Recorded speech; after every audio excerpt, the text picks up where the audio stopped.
በባህሪው ሞት በመንግስቱ ሽረት የሌለበት ዘላለም ሥላሴ ቅዱስ እግዚአብሔር በልባችን አስበን በአንደበታችን ተናግረን ስለማንዘልቀው ምሕረቱ ቸርነቱ ስሙ የተመሰገነ ይሁን።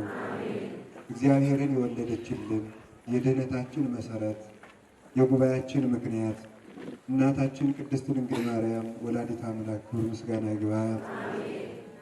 ክቡር አባታችን መላከ ገነት ቆሞስ አባ ናትናኤል የዚህ ደብር አስተዳዳሪ፣ የተከበራችሁ ሊቃውንተ ቤተ ክርስቲያን፣ መምህራን፣ አባቶች፣ መነኮሳት፣ ዲያቆናት፣ የቅድስት ቤተ ክርስቲያን ጌጥ የሆናችሁ ምእመናን እንደ አምላክ በሚሆን በአብ በወልድ በመንፈስ ቅዱስ ስም እንደምን ዋላችሁ? እንደምን አመሻችሁ? እንደምን ቆያችሁ?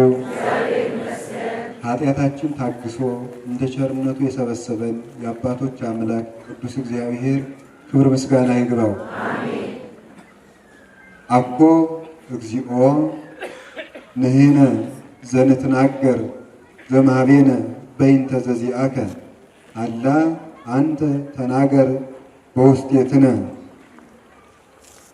አቤቱ ያንተን ነገር እኛ ከልቡናችን አንቅተን ስላንተ እኛ የምንናገር አይደለንምና ስላንተ አንተ በእኛ አድረህ ተናገር እንዳለ እግዚአብሔር አምላካችን በልቡናችን አድሮ ስለሱ እንድናውቅ እንዲረዳን ቅዱስ ፈቃዱ ይሆንልን።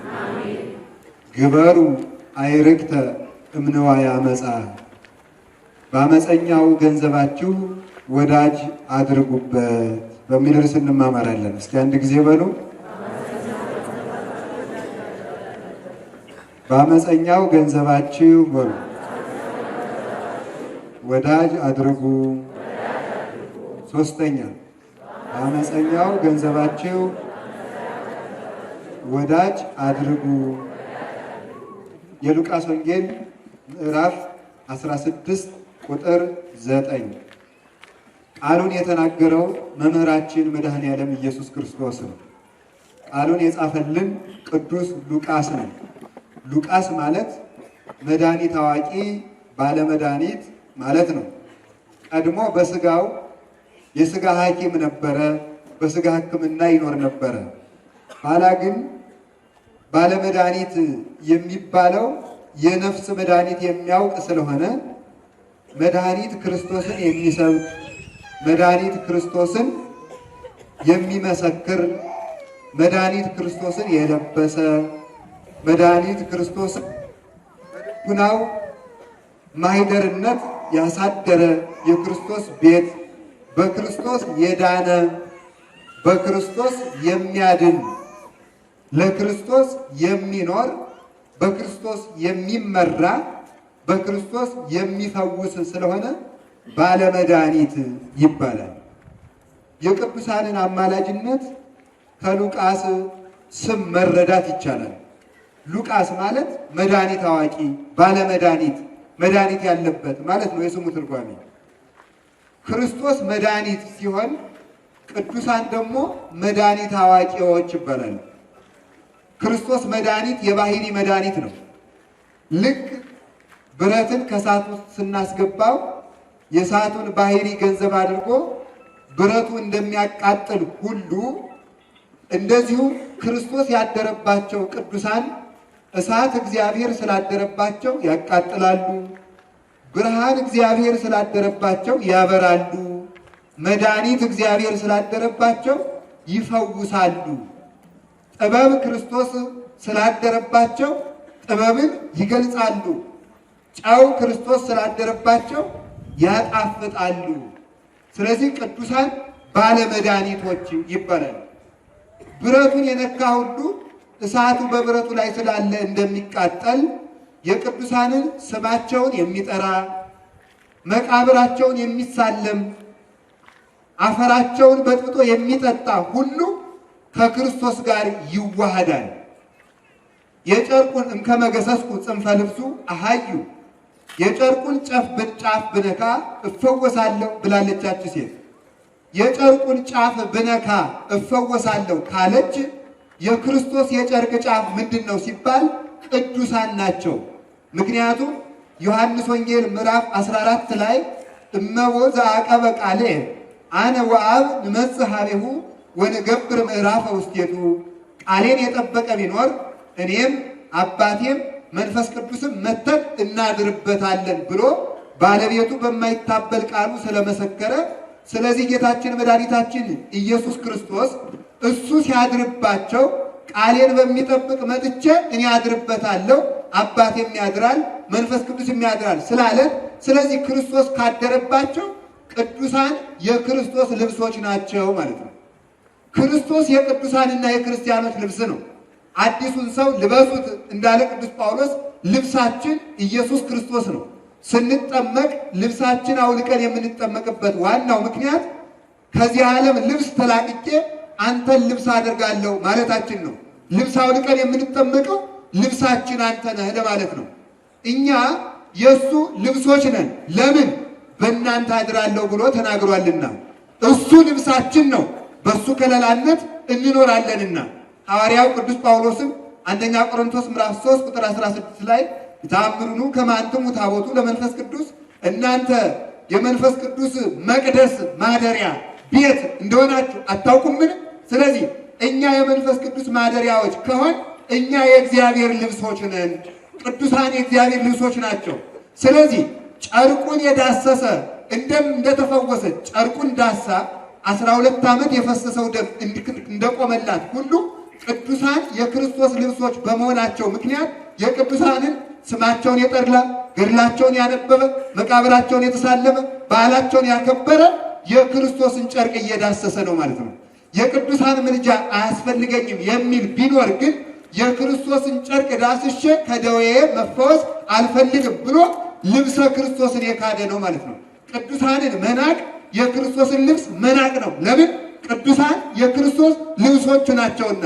ስለዚህ ማርያም መድኃኒት ናት፣ ነቢያት መድኃኒት ናቸው፣ ሐዋርያት መድኃኒት ናቸው፣ ቅዱሳን ጻድቃን፣ ሰማዕታት፣ ደናግል፣ መነኮሳት፣ መላእክት መድኃኒት ናቸው የምንለው በባህሪያቸው አምላክ ናቸው፣ እግዚአብሔር ናቸው ማለታችን ሳይሆን የእግዚአብሔር ማደሪያ ከመሆናቸው የተነሳ በሚያድርባቸው በእግዚአብሔር ግብር መድኃኒት ተብለው ይጠራሉ። ለምን? መድኃኒት ክርስቶስ በእነሱ አድሮ ስላለ። እፍረት ዘተሰውጠ ስምከ መኃልየ ዘሰሎሞን ምዕራፍ 1 ላይ አቤቱ ስምህ እንደሚፈስ ዘይት ነው ይላል። ስምህ እንደሚፈስ ዘይት ነው ማለት ምን ማለት ነው? ክርስቶስ የሚለው ስም ክርስቲያን በሚባሉት ላይ ፈሶባቸዋል ማለት ነው። ቅዱስ ዳዊትም መዝሙር 22 ላይ ወአጽሐድከ በቅብ ርእሴ ራሴን በዘይት ቀባ ይላል።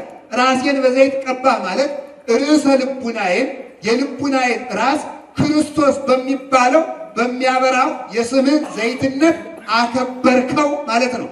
በልጅነት አከበርከኝ፣ አነጻኸኝ፣ በመንፈስ ቅዱስ ሀብት ሸለምከኝ፣ አጠራኸኝ፣ አከበርከኝ፣ አደመከኝ ማለት ነው። ስለዚህ ስምህ እንደሚፈስ ዘይት ነው ስላለ ተመልከቱ፣ የክርስቶስን ስም ያደሩ ጸዋርያነ ክርስቶስ ለባስያነ እግዚአብሔር የሚባሉ ቅዱሳን ሁሉ የክርስቶስ ልብሶቻቸውና ክርስቶስን ከቅዱሳን ቅዱሳንን ከክርስቶስ ለይቶ ማየት አይቻልም። ለምን? መኑ ያድገነ ፍቅሮ ለክርስቶስ፣ ከክርስቶስ ፍቅር የሚለየን ማን ነው ማለት እኮ ክርስቶስን ከመውደድ የሚከለክለን ማን ነው ማለት ብቻ ሳይሆን ክርስቶስን እየወደደ እኔን የሚጠላ ማን ነው ማለት ነው። ቅዱስ ጳውሎስ ክርስቶስን ወዶ ቅዱሳንን መጥላት አይቻልም። ለምን? ንሕነ አባል ወውእቱ ርእስ ብሏል ቅዱስ ጳውሎስ። ክርስቶስ ራሳችን ነው፣ እኛ ሕዋሳቶቹ ነን፣ ቤተ ክርስቲያን አካሉ ናት ብሎ ቅዱስ ጳውሎስ ኤፌሶን ምዕራፍ 1 ቁጥር 23 ላይ እንደገለጠ ክርስቶስን ራስ ስንል ቤተ ክርስቲያንን አካል፣ ቅዱሳንን ሕዋሳት። አንድ ሰው የአንድን ሰው ራስ በፈለገ ቁጥር አካሉንም ይፈልጋል፣ እጁንም ይፈልጋል። እጁን ቆርጦ የሚወድ፣ ዓይኑን ለብቻ አውጥቶ የሚወድ፣ ጆሮ ቆርጦ የሚወድ፣ አፍንጫ ቆርጦ የሚወድ፣ ሆድ አውጥቶ ልብና ኩላሊት ለይቶ የሚወድ፣ ራስ ቆርጦ የሚወድ የለም። አንድን ሰው እንወደዋለን ባልን ጊዜ ከእግር ጥፍር እስከ ራስ ጠጉር እንወደዋለን ማለታችን እንደሆነ ሁሉ ክርስቶስን እንወዳለን ባልን ጊዜ እሱ ራስ፣ አንገት፣ ሃይማኖት፣ ቤተ ክርስቲያን አካል፣ ሕዋሳት ቅዱሳን ናቸውና ቅዱሳንን እንወዳለን ማለታችን ነው። እነዚህን መዳሰስ ክርስቶስን መዳሰስ ነው። እነዚህን መንካት ክርስቶስን መንካት ነው። ስለዚህ ቅዱስ ሉቃስ ምን ተባለ? መድኃኒት አዋቂ። እስኪ መድኃኒት አዋቂ በሉ። ከነዚህ መድኃኒቶቻችን እግዚአብሔር አይነጥለን። ይህንን ቀላቅለው ከሚያደናግሩ ተኩላዎች እግዚአብሔር ይሰውረን። ስለዚህ ምን አለ ሰሎሞን? ምን አለ? አስግሩ ለነ ቆናጽለ እለ ያማስሉ አጸደ ወይንነ ይዝጊ። እነዚህን ወይናችን እንዳያፈራ የሚቆጠቁጡትን ጥቃቅን ቀበሮች አጥምዳችሁ ያዙልኛል። እነዚህ ወይናችን ወንጌላችን እንዳያፈራ ትንቢተ ነቢያት፣ ስብከተ ሐዋርያት፣ ደመ ሰማዕታት፣ መዓዛ መነኮሳት፣ ትጋሃ መላእክት በእኛ ሕይወት ላይ እንዳይገለጥ ቅዱሳን አያስፈልጉም እያሉ የሚቆጠቁጡትን እነዚህን ቀበሮዎች አጥምዳችሁ ያዙልኝ። በምን ነው የምናጠምዳቸው? በወንጌል መረብነት አጥምዳችሁ ያዟቸው። ወንጌል መረብ ናት። አጣዎች ምዕመናን ናቸው። በሕይወት አጥምዱ። ራሳችሁን ለይታችሁ ኑሩ። ለዚህ ነው ቅዱስ ሉቃስ ስለ ክርስቶስና ስለ ድንግል ማርያም ሲመሰክር ቃለ እግዚአብሔር ሲጽፍ እጁን ቆረጠው። ቢቆርጠው ግን ተመልከቱ፣ ከዚህ ሁሉ ነገር አላዊ ንጉሥ እረፍ፣ የክርስቶስን ስም አትጻፍ፣ የእናቱን ስም አትጻፍ አለው። የዚህ ጊዜ ምን አለ? አይ እኔ አካሌም ክርስቶስ ነው፣ ሕይወቴም ክርስቶስ ነው፣ ብርሃኔም ክርስቶስ ነው ብሎ መጻፍ ጀመረ። እጁን በሰይፍ ቆረጠው። መድኃኔዓለም ግን የብርሃን እጅ ቀጠለለት። እኛ የምናየውን አካላችን ብናጣ የማናየውን አካል የሚሰጥ ሕያው እግዚአብሔር አለ። ለዚህ ነው ተመልከቱ፣ ለመተነስተ ማይደርነ ዘመምት ብነ ህንፃ ዘይገብሮ እደሰብ። የሚታየው ቤታችን ቢፈርስም አለ የማይታይ የሰው እጅ ያልሰራው ቤት በሰማያት አለን አለ ቅዱስ ጳውሎስ ሁለተኛ ቆሮንቶስ ምዕራፍ 5 ላይ። የሚታየው ቤታችን ቢፈርስም ማለት ስለ ቤት ስለ ማገርና ስለ ግድግዳ ስለ ቆርቆሮና ስለ ሲሚንቶ እያወራ እንዳይመስላችሁ። የሚታየው ቤታችን ቢፈርስም ማለት በሰማይ የሰው እጅ ያልሰራው ቤት አለን ማለት የሚታየውን እጃችን ብትቆርጡም የሚታየውን ዓይናችን ብታወጡም የልቡን ዓይን አለን። የሚታየውን እጃችን ብትቆርጡት የልቡን እጅ አለን። የሚታየውን ዓይናችን ብታወጡም በልባችን ዓይን ክርስቶስን ማየታችን አትከለክሉንም። የልቡናችን የሚታየውን እግራችን ብትቆርጡት በነፍሳችን እግር ወልደ እጓለ እመሕያው ክርስቶስ በዘማነ አብ በዘማነ ኪሩብ በየማነ አብ እስከተቀመጠበት እስከ ጽርሐ አርያም ድረስ በእግረ ልቡናችን እየከነፍን መመሰጣችን የሚከለክለን የለም እያሉ ቅዱሳን ይዘምራሉ። ስለዚህ ቅዱስ ሉቃስ በእናቱ በድንግል ማርያም ጀምሮ በድንግል ማርያም የጀመረ በመቅደስ ጀምሮ በመቅደስ የፈጸመ ታላቅ አባት ነው። የቅዱስ ሉቃስ እናታችን ድንግል ማርያም ለእኛ ምስጢሩን ትግለጥልን። ስለ ወንጌሉ ጸሐፊ ይህን ያህል ካልኳችሁ ወደ ርዕሳችን እንምጣ። ርዕሳችን ምን ይላል? በአመፀኛው ገንዘባችሁ በሉ እንጂ በአመፀኛው ገንዘባችሁ ምን አብጁበት? ወዳጅ አብጁበት። በጣም ግሩም ነው። ግበሩ አይንክተ እምነዋያ መጻ ከመ አመ የሐልቅ እሙንቱ ይትወከፉክሙ።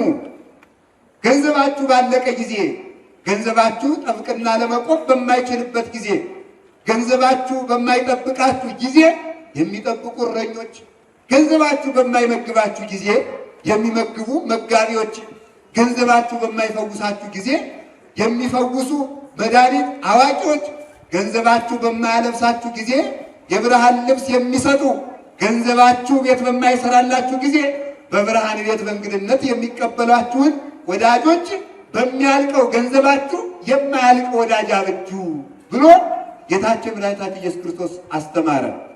ከዚያም እንዲህ አለ፣ እስመ ውሉደ ዘዓለም ይጠበቡ በዓለሞሙ እሙሉደ አመፃ። እስመ ውሉደ ዘዓለም ይጠበቡ በዓለሞሙ እሙሉደ ብርሃን ነው። ይቅርታ፣ በዚህ ዓለም የሚኖሩ ሰዎች የዚህ ዓለም ሰዎች ከብርሃን ልጆች ይልቅ ጥበበኞች ይሆናሉና በአመፀኛው ገንዘባችሁ ወዳጅ አብጁ ብለህ ሰር ነው ነገሩ። ከቃሉ ጋር ናችሁ? ብለህ ሰር ማለት ምን ማለት እንደሆነ ታውቁታላችሁ?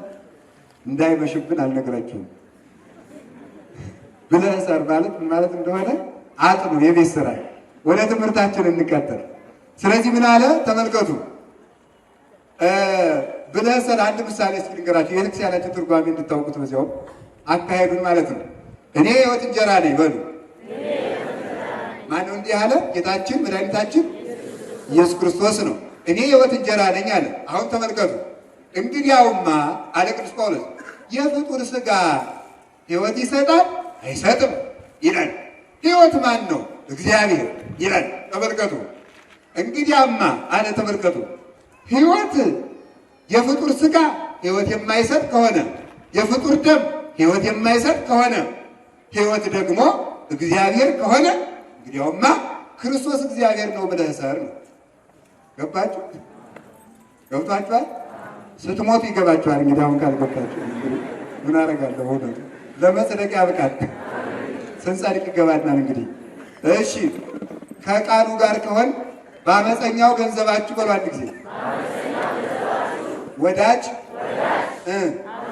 አበጁበት። አሁን ገንዘብ ሲባል ሳንቲማችሁና አካውንታችሁ ላይ እንዳትሮጡ፣ በሞት ያፈርሰዋል።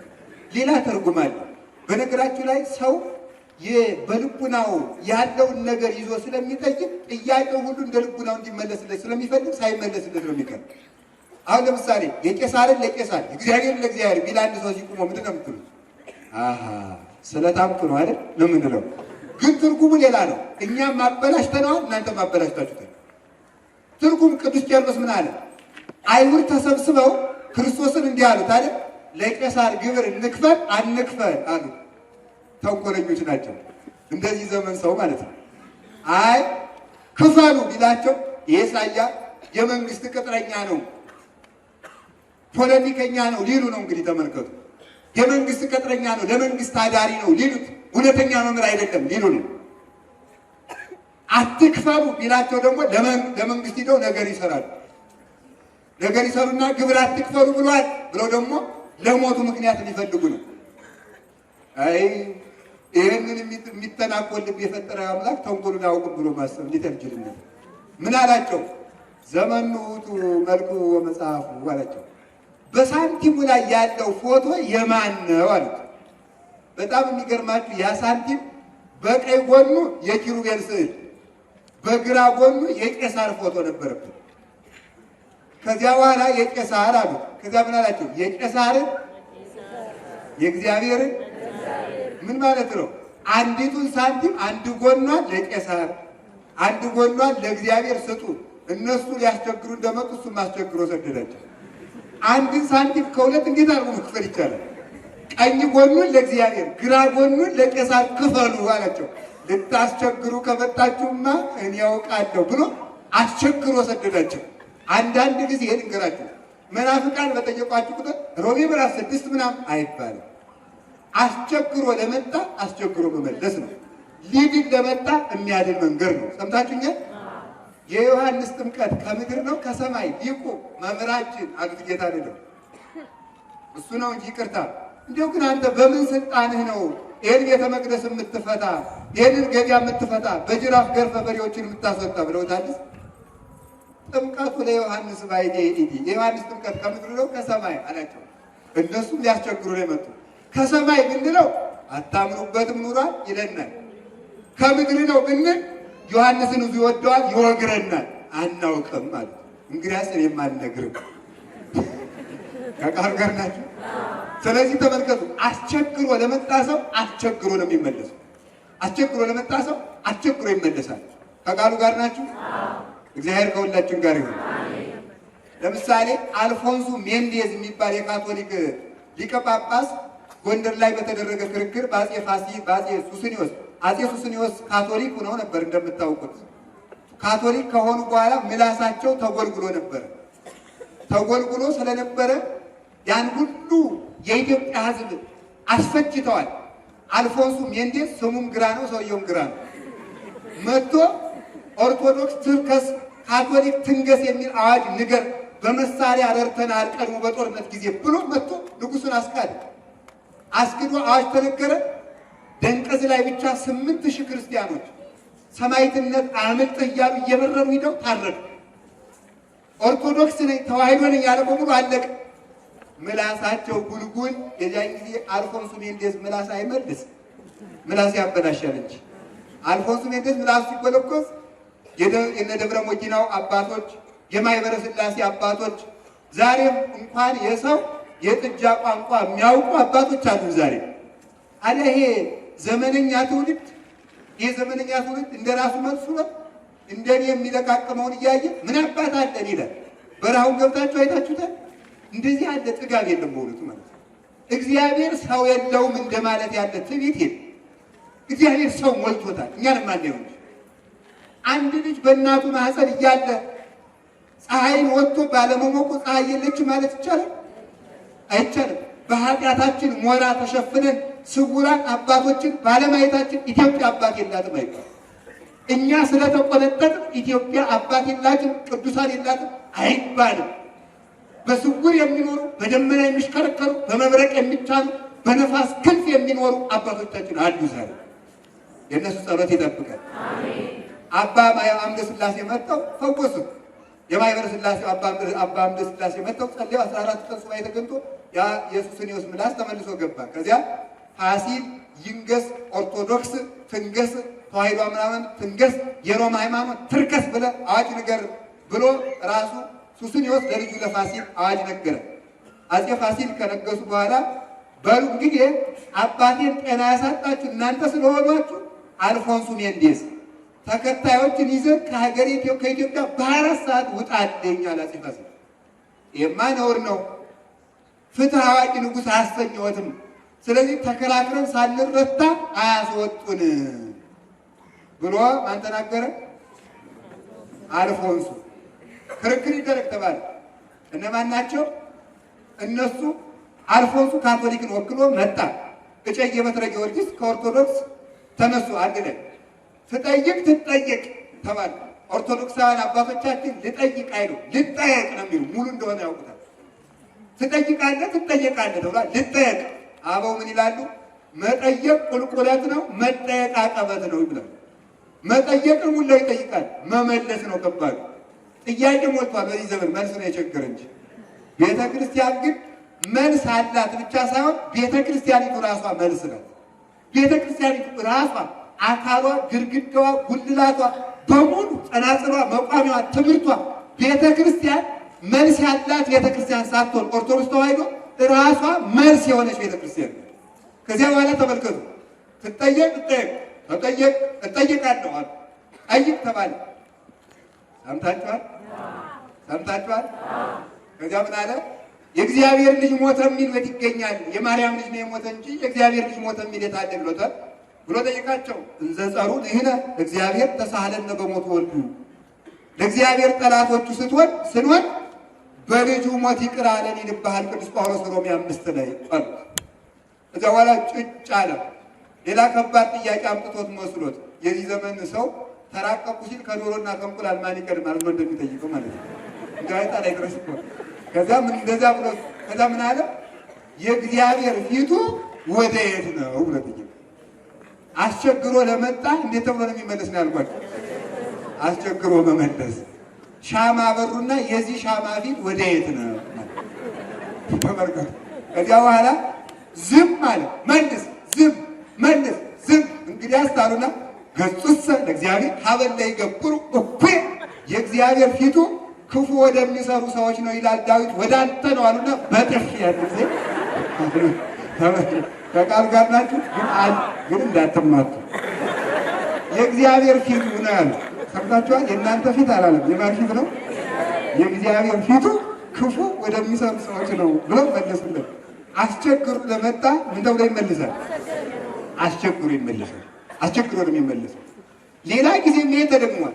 አሁንም እዚያው ላይ እንፍራዝ ላይ በተደረገ ክርክር፣ በሌላ ጊዜ ደግሞ ይሄ ቅባት ጸጋ የሚባለው ክርክር፣ ቅባት ጸጋ ማለት ከካቶሊክ ተደቅሎ የወጣ ቡችላ ማለት ነው እና ያ በዚያ ክርክር በተደረገበት ጊዜ ኦርቶዶክሶችና ቅባቶችና ጸጋዎች በአንድ ወገን፣ ኦርቶዶክስ ተዋሕዶዎች በአንድ ወገን ብለው መጡ። እንግዲህ የሚገርማችሁ ቅባትና ጸጋ ያስተምሮ የዶክትሪን ልዩነት አላቸው፣ ግን እያላቸው ኦርቶዶክስን ለማጥፋት ሲሉ ታርቀው መጡ። እንዲህ አይጣ ላይ ድረስ በዚህ ዘመን የማይገናኙ የማይዋደዱ ሰዎች ሁሉ ቤተክርስቲያን ለማጥፋት ሲሉ ይታረቃሉ። በጣም የሚገርም ምኑን ዘርዝረን እንዘርቀዋለን? ብዙ ቢናገሩ ወድባቴ ይቀራል። ሁሉም ቤተክርስቲያን ለማጥፋት ሲሉ በዶክትሪን እየተለያዩ በአስተሳሰብ እየተለያዩ በአስተምሮ እየተለያዩ ቤተክርስቲያንን ለማጥፋት አንዱ ነው ይመጣሉ። አንዱ እውነት ግን ልንነግራቸው እንፈልጋለን። ምንድን ነው? ክርስቶስን ለመስቀል የተመሰረተ ፍቅር ጸንቶ አያውቅም። ምክንያቱም ተመልከቱ፣ ጲላጦስና ሄሮድስ ክርስቶስን ለመስቀል ታረቁ። ነገር ግን በኋላ ጲላጦስ በሄሮድስ እጅ ነው በሄሮድስ ትእዛዝ ነው አንገቱን ተቀልጦ ተሰይፎ እንዲሞት የተፈረደበት። በክርስቶስ ፈርዶ ክርስቶስን ጠልቶ የመሰረቱት ፍቅር ፍጻሜው ሞት ነው። ክርስቶስን ብሎ የሞቱት ሞት ግን ፍጻሜው ሕይወት ነው። በዚህ ሕይወት አጽንቶ ያኖረን እግዚአብሔር አባቶቻችን። ከዚያ ሁለቱ አንድ ላይ ሆኑና አስቸግሮ ለመጣ አስቸግሮ መመለስ። ከዚያ ሁለቱ ቅባትና ጸጋዎች አንድ ላይ ቁጭ አሉ። ኦርቶዶክስ ተዋሕዶዎች ደግሞ በአንድ በኩል ሆኑና የዚያን ዕለት ኦርቶዶክሶች ደግሞ ንቀው ማለት ነው። የቅኔ መምህር እንግዲህ የመጽሐፍ መምህር እናንተ ታውቃላችሁ አይደል? የኬሚስትሪ መምህር፣ የፊዚክስ መምህር አለ፣ የኢኮኖሚክስ መምህር አለ። ሁሉም የተመረቀበት ነው የሚያስተምር። በቤተክርስቲያንም የቅኔ መምህራን ቅኔ ያስተምራሉ። የቅኔ መምህራን የግዕዝ ቋንቋ መምህራን ናቸው። መጻሕፍት የሚያውቁ ሊቃውንትም አሉ። ግን የዚህ ያለ ሊቃውንቱ ተብተው ንቀው ጥያቄው ለዚህ የመጽሐፍ መምህር አናቀርብም፣ የቅኔ መምህር ይበቃዋል ብለው የቅኔ መምህር አቀረቡ ማለት ነው። ለእነዚህ ለሁለታቸው ይበቃል ብለው አቀረቡ እና የቅኔ መምህሩ የዚህ ያለት ትጠይቅ ቢባል የዚህ ያለት በመጠየቅ እንደሚረታቸው አውቆ ነበር። ስላወቀ ልጠይቃል። ከዚያ በኋላ ምን አላቸው? ሃይማኖት ስንት ነው አለ። ለምን መሰላቸው? ሃይማኖት ስንት ነው አላቸው። ሁለት እንዳይሉ ቅዱስ ጳውሎስ አንድ ሃይማኖት ይላሉ። አንድ እንዳይሉ እናንተ ሁለት አይደላችሁ። እንደዚህ ብሎ አፋቸው ጭጭ አድርጎ ዘግቶ ጉባኤው በዚህ ተረታ ይላል ማለት ነው።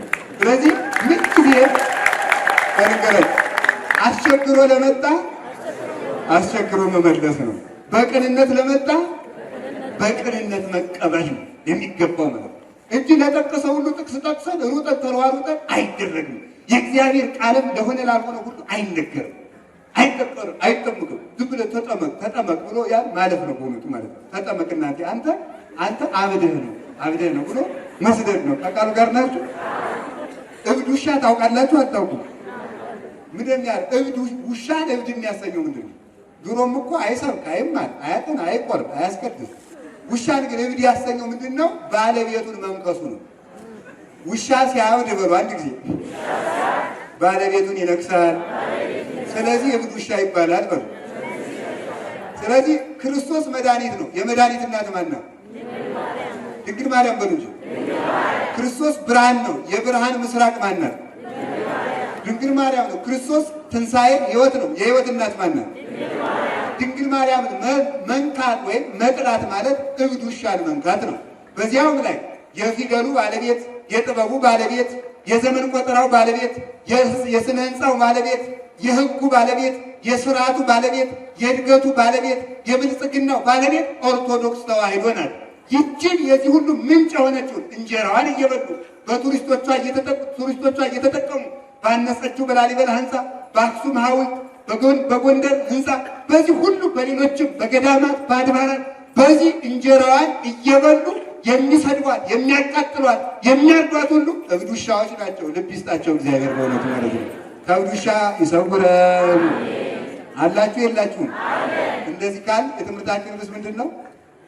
ከዚያ ይህ ሁሉ ያመጣው ምንድን ነው? የቄሳርን የእግዚአብሔርን አድርጎ አስቸገራቸው። ወርቁ ግን ምንድን ነው ነው? ምስጢሩ ምንድን ነው?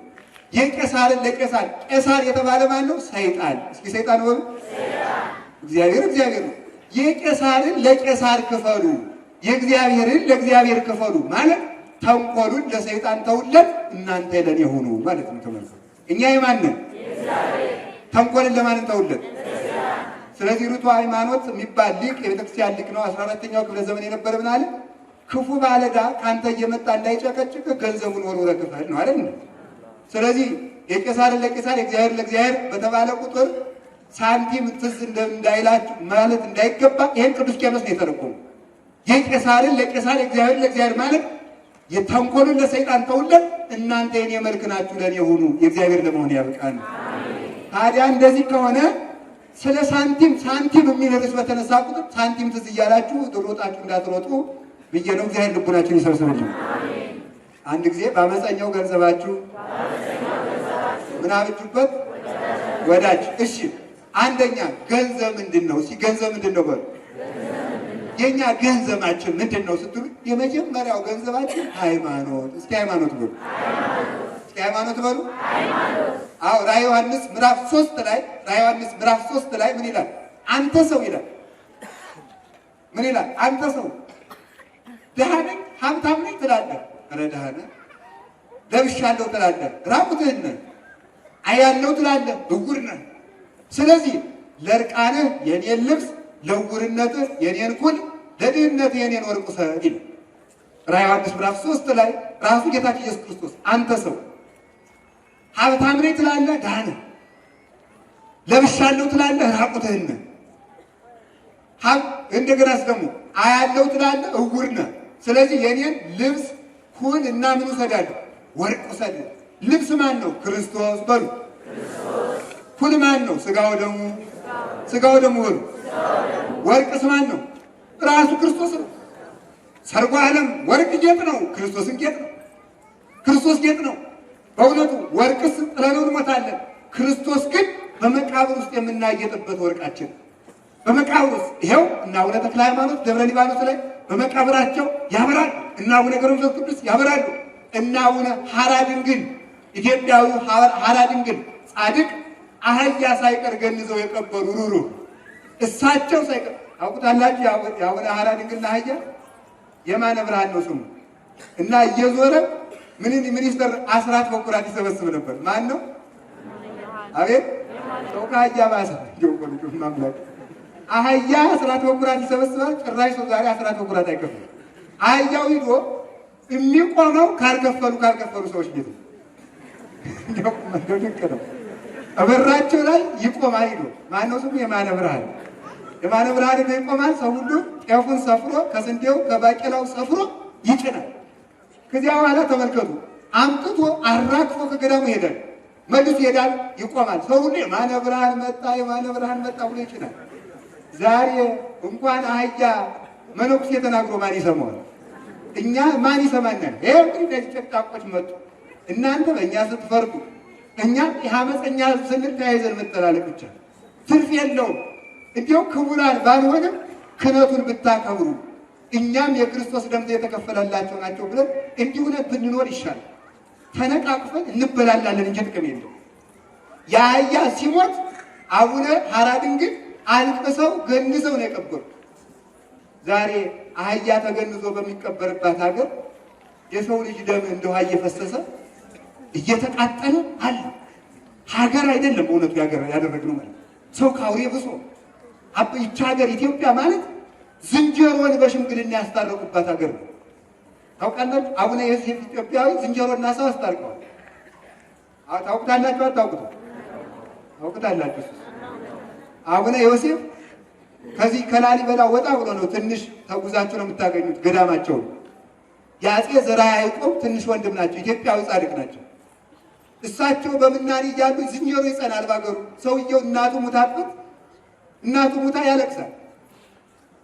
ሂዶ እንዳይቀብር ዘር ያቺ ብቻ ነው ያለችው። የዘራውን ዘር ዝንጀሮ ይለቅምበታል። ኋላ ምን ይበላል? ምን ይዘራል?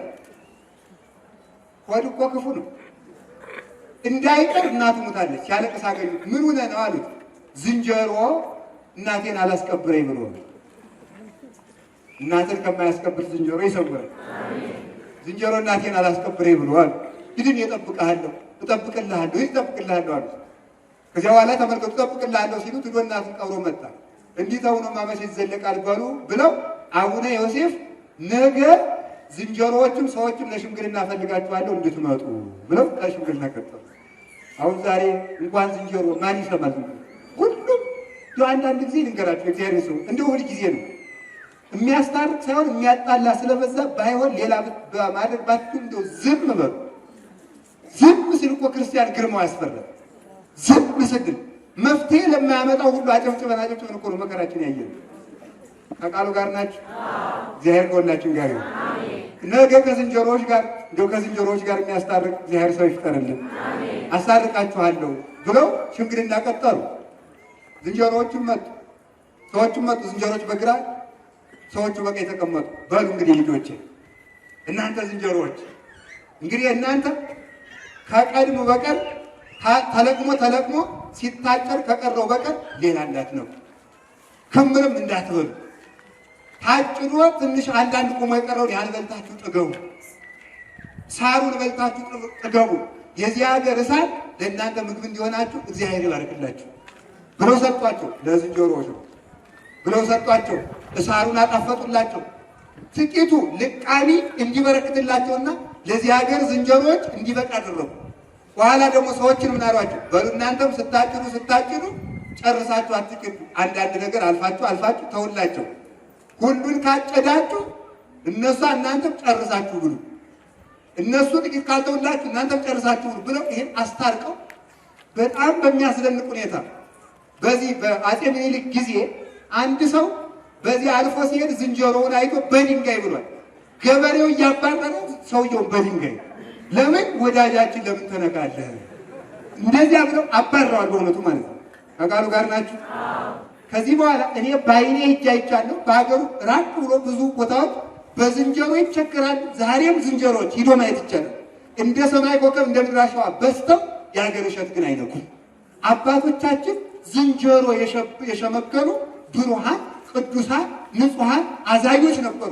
የእነዚህ አባቶች እስኪ ለኢትዮጵያ ሰላም ይስጥልን፣ ሰላም ይስጥልን። ከቃሉ ጋር ናችሁ? እግዚአብሔር ከሁላችን ጋር ይሁን። ስለዚህ የመጀመሪያው ገንዘባችን ምንድን ነው ያልኳችሁ?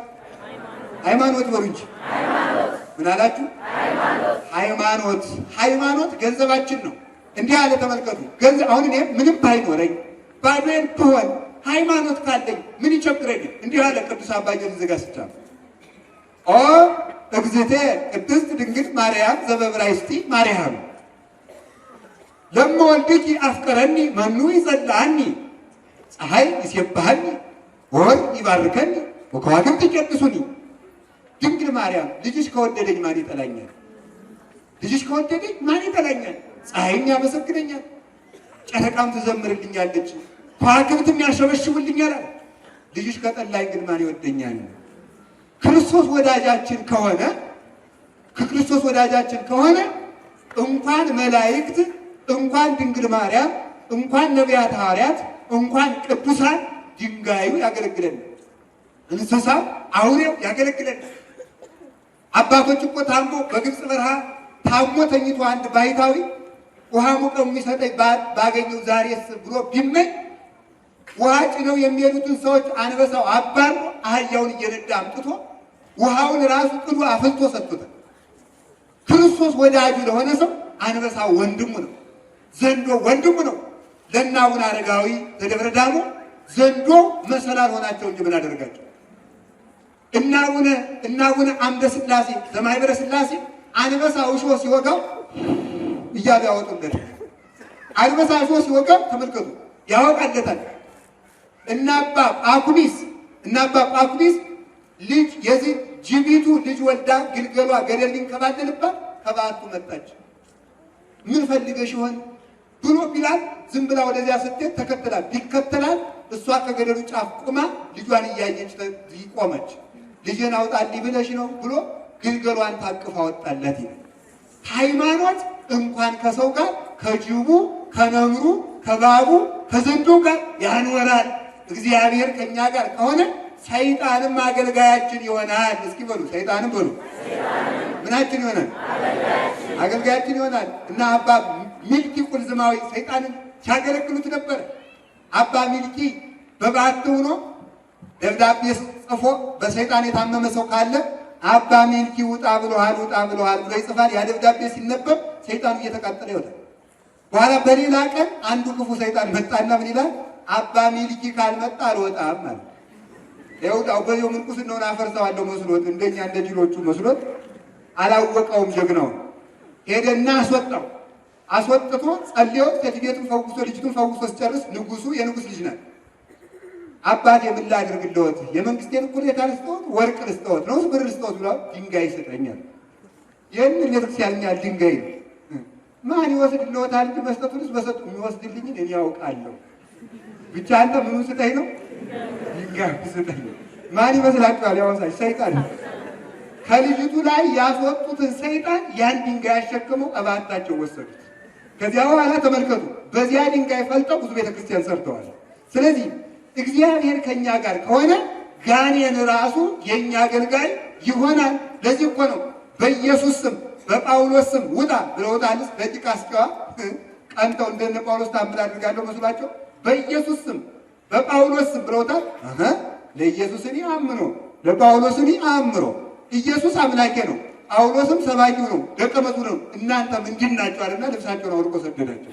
ስለዚህ እግዚአብሔር ቤተሰቦች እግዚአብሔር ከኛ ጋር ከሆነ እንኳን መላእክት እንኳን ቅዱሳን እንስሳው አውሬው እንኳን አውሬው ግዑዛን ፍጥረታት በሙሉ እና አቡነ ተክላልፋ ዘደብረ ድማ አቡነ ተክላልፋ ባረፉ ጊዜ ምንም ማንም የሌላቸው ብቸኛ ባይታዊ ስለነበሩ መቋሚያቸው ይዳ መምህራችሁ ጻድቁ ተክላልፋ አርፏልና ነው ቀበሩት እያለች አፋውጣ ተናግራለች። በትሩ ይመሰክርልናል፣ ዛፉ ይመሰክርልናል፣ አዕዋፉ ይመሰክርልናል፣ ምድር ተመሰክራለች፣ ደመናው ይመሰክራል። እግዚአብሔር ከኛ ጋር ከሆነ ስለዚህ ለመ እግዚአብሔር ምስሌነ መኑ ይክለነ፣ እግዚአብሔር ከኛ ጋር ከሆነ ማን ይቃወመናል? በሉ ማን ይቃወመናል? ከዚህ ሀብታችን ምንድን ነው? በሃይማኖት በሉ በሉ እንጂ ሃይማኖት ነው። ሃይማኖት የማይለወጥ ጠባቂያችን ነው። ሃይማኖት ምግባችን ነው። ሃይማኖት ልብሳችን ነው። ሃይማኖት መጠጣችን ነው። በአመፀኛው ገንዘባችሁ ማለት በምታምፁበት ሃይማኖት ከቅዱሳን ጋር ተወዳጁበት። በስሙ በምትነግዱበት ሃይማኖት ምን አለ? ምን አለ ሰሎሞን? ምን አለ? ከሪያ አፍንጫ ወርቅ አያምርም አለ። እስኪ በሉ ከሪያ አፍንጫ በሉ ምን አያምርም? ለምን? ወርቅ ወስዳችሁ ሪያይቱ ጆሮ ላይ ብታንጠለጥሉ ያምርባል? ለምን? በሉ ለምን? የሪያ መጫወቻዋ ደስታዋ ምንድነው? ጭቃ ነው። ዕዳ ጭቃው ስለምትለውሰው ሪያ ላይ ወርቅ ማንጠልጠል አይረባም፣ አያምርባትም። ለሞኝ ሰው ሃይማኖት ስራ አሰራለትም ነው። ስራ አሰራለት ቢያማትም ሰይጣን በስመ አብ ወወልድ ወመንፈስ ቅዱስ ዝም በል። አብ ወልድ መንፈስ ቅዱስ ምን ታውቃለህ? ሰይጣን እኮ እንደሚሆን በማርያም ዝም በል። ማርያም ላይ ታውቃታለህ። ገብርኤል ታውቀዋለህ። ሰይጣን እኮ ሰይጣኑ አይኑን አፍጥጦ ጥርሱን አግጦ ዛሬ ብናማትም አይሸሽ፣ ጸበል ብንረጭ አይሸሽ። በእግዚአብሔር ብሎ ዝም አይኑን አፍጥጦ ለምን ይመስላችኋል? ለምን ይመስላችኋል? በሪያ አፍንጫ ላይ ወርቅ አያምርም። በኃጢአተኛና በአመፀኛ ሕዝብ ላይ ሃይማኖት ስራ አይሰራም። ሃይማኖታችን ስራ እንዲሰራ ፈቃደኞች መሆን ይጠበቅብናል። ሃይማኖት ይረድኦ ለምግባር ምግባር ይረድኦ ለሃይማኖት ይላል አንስታሴዎስ።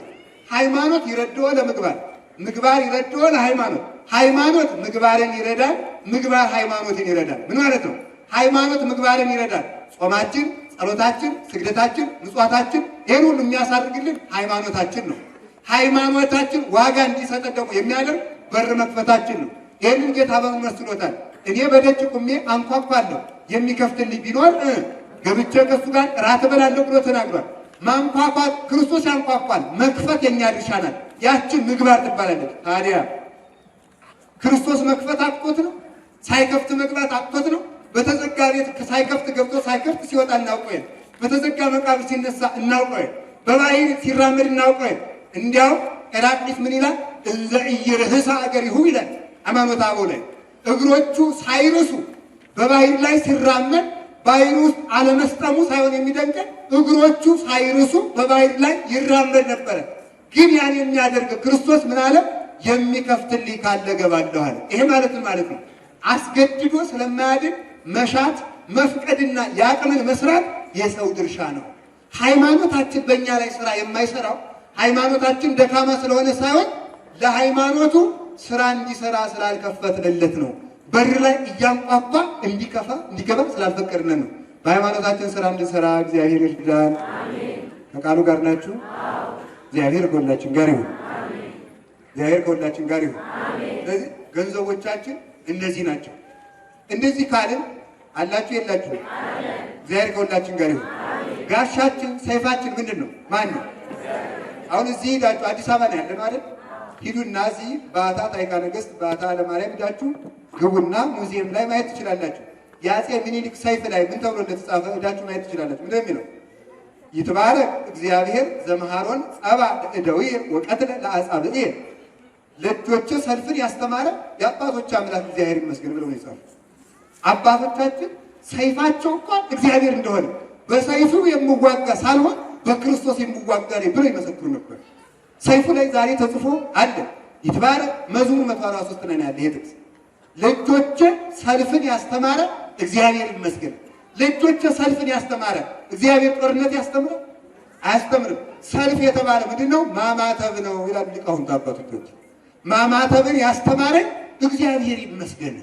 አማትቤ በኃይል እንድከፍል ጉልበት ሳላወጣ ጉልበት እንድሰራ ኃይል ሳይኖረኝ ኃይልን እናደርግበትን ጋሻውን መስቀሉን የሰጠኝ የአባቶች አምላክ እግዚአብሔር ይመስገን።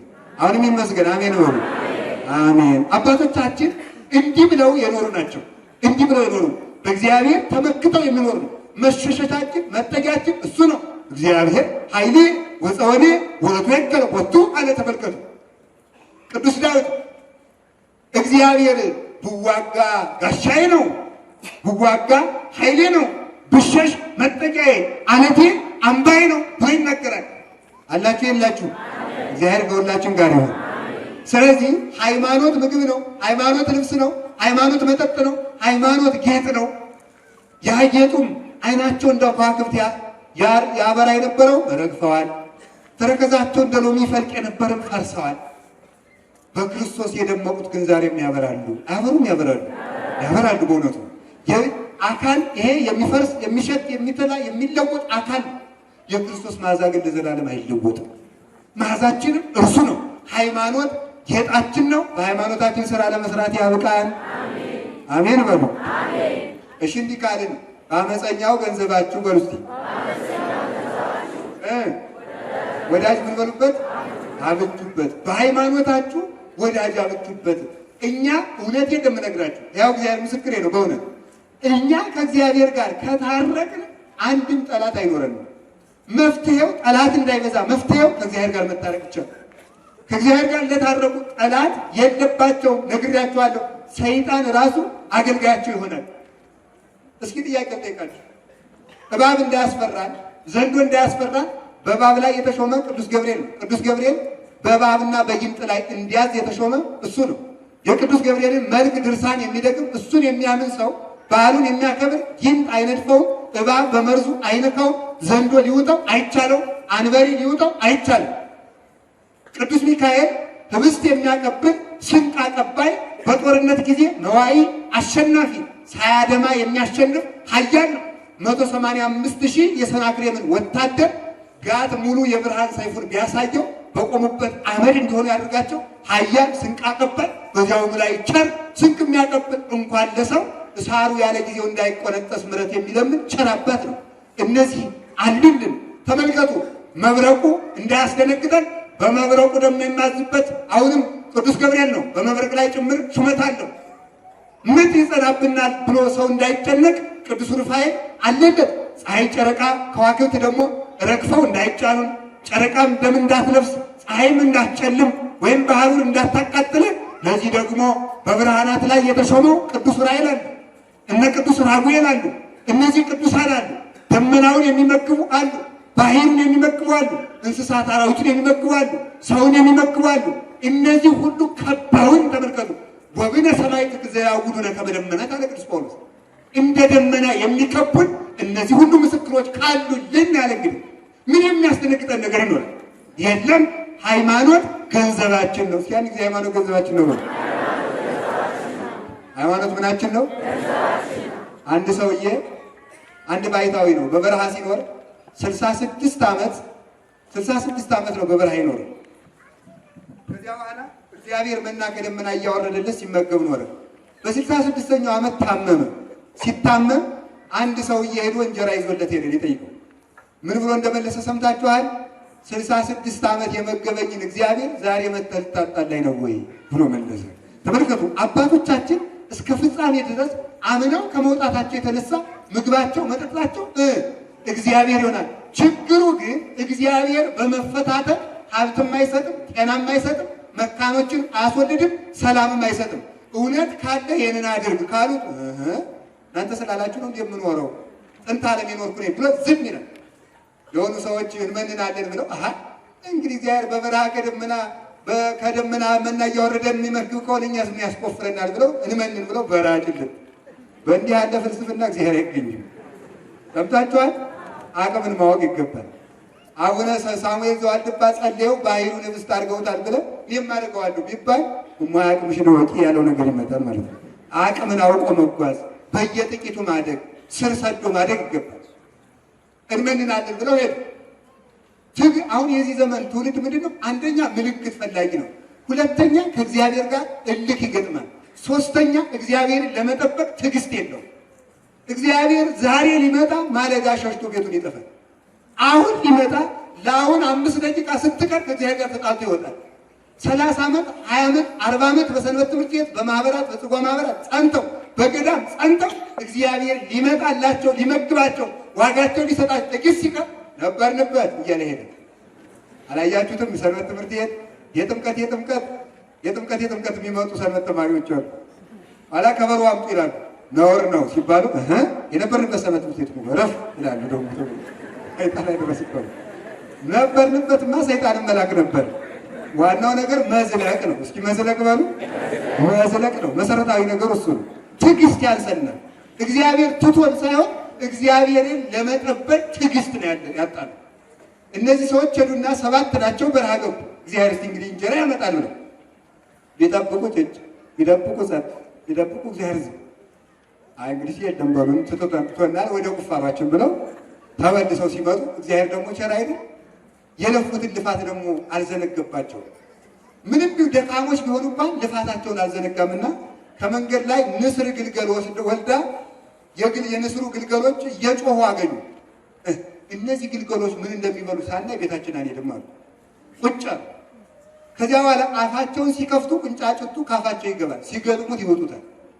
ትሎች ደግሞ ነጫጭ ትሎች እየመጡ ከሰማይ ከደመናው ጠብ ጠብ እያሉ እነዚያን ሲመገቡ አዩ። ለወፍ ትልን የሰጠ እግዚአብሔር ባሪያው ፈጥሮ እኛንም አይተውናል ብለው ተመልሰው ሄዱ። ወደ በረሃው ሲገቡ ትዕግስታቸውን አይቶ ዕለቱን ህብስት አወረደላቸው። እኛም ታግሰን ዋጋ ለማግኘት ያብቃል። ሰምታችኋል?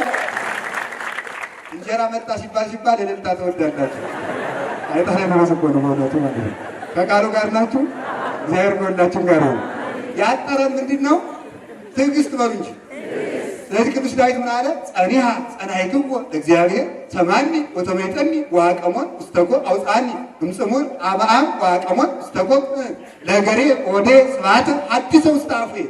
እግዚአብሔርን ቆይቼ ደጅ ጸናሁት እሱም ሰማኝ መለሰልኝም። ከዚያ በኋላ ተመልከቱ፣ እግሮችን ከረግረግ አወጣቸው ከጨለማም ከጉድጓድም አወጣኝ፣ እግሮችንም ባለት ላይ አቁመቸው፣ በአንደበቴም ላይ በጎ ምስጋናውን ጨመረ ይላል።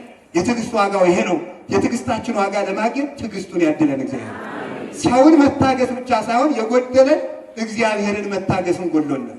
ከታገስን እግዚአብሔር በጊዜው ይመጣል። ስለዚህ ሃይማኖት ህብስት ነው፣ ኑሮ ነው፣ አስተማሚ ነው፣ ቀባሪ ነው። እነ ማርያም መግደላዊትን በበረሃ ቆፍሮ የሚቀብራት ዘመድ አልነበራትም። አንበሶች ጉድጓድ ቆፍረው ነው የቀበሩ። ስለዚህ ሃይማኖት ዘመድ ይሰጣል። እስኪ ዘመድ ይሰጣል በሉ። ይሰጣል።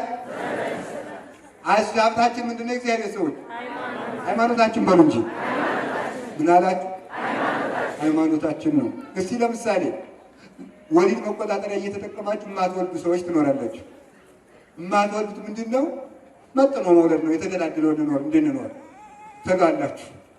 ደግሞ አይጣ ላይ ድረስ ነው። በዚህ በገጠሩ መሬቱ እህል ሲፈራ መደቡ ልጅ አፈራ የሚል ተለጥፏል። ይሄ ምንድን ነው የሚባለው? የቤተሰብ ምጣኔ የሚባለው ድርጅት ነው የለጠፈው። በተሰርቶ በሲሚንቶ ማለት ነው።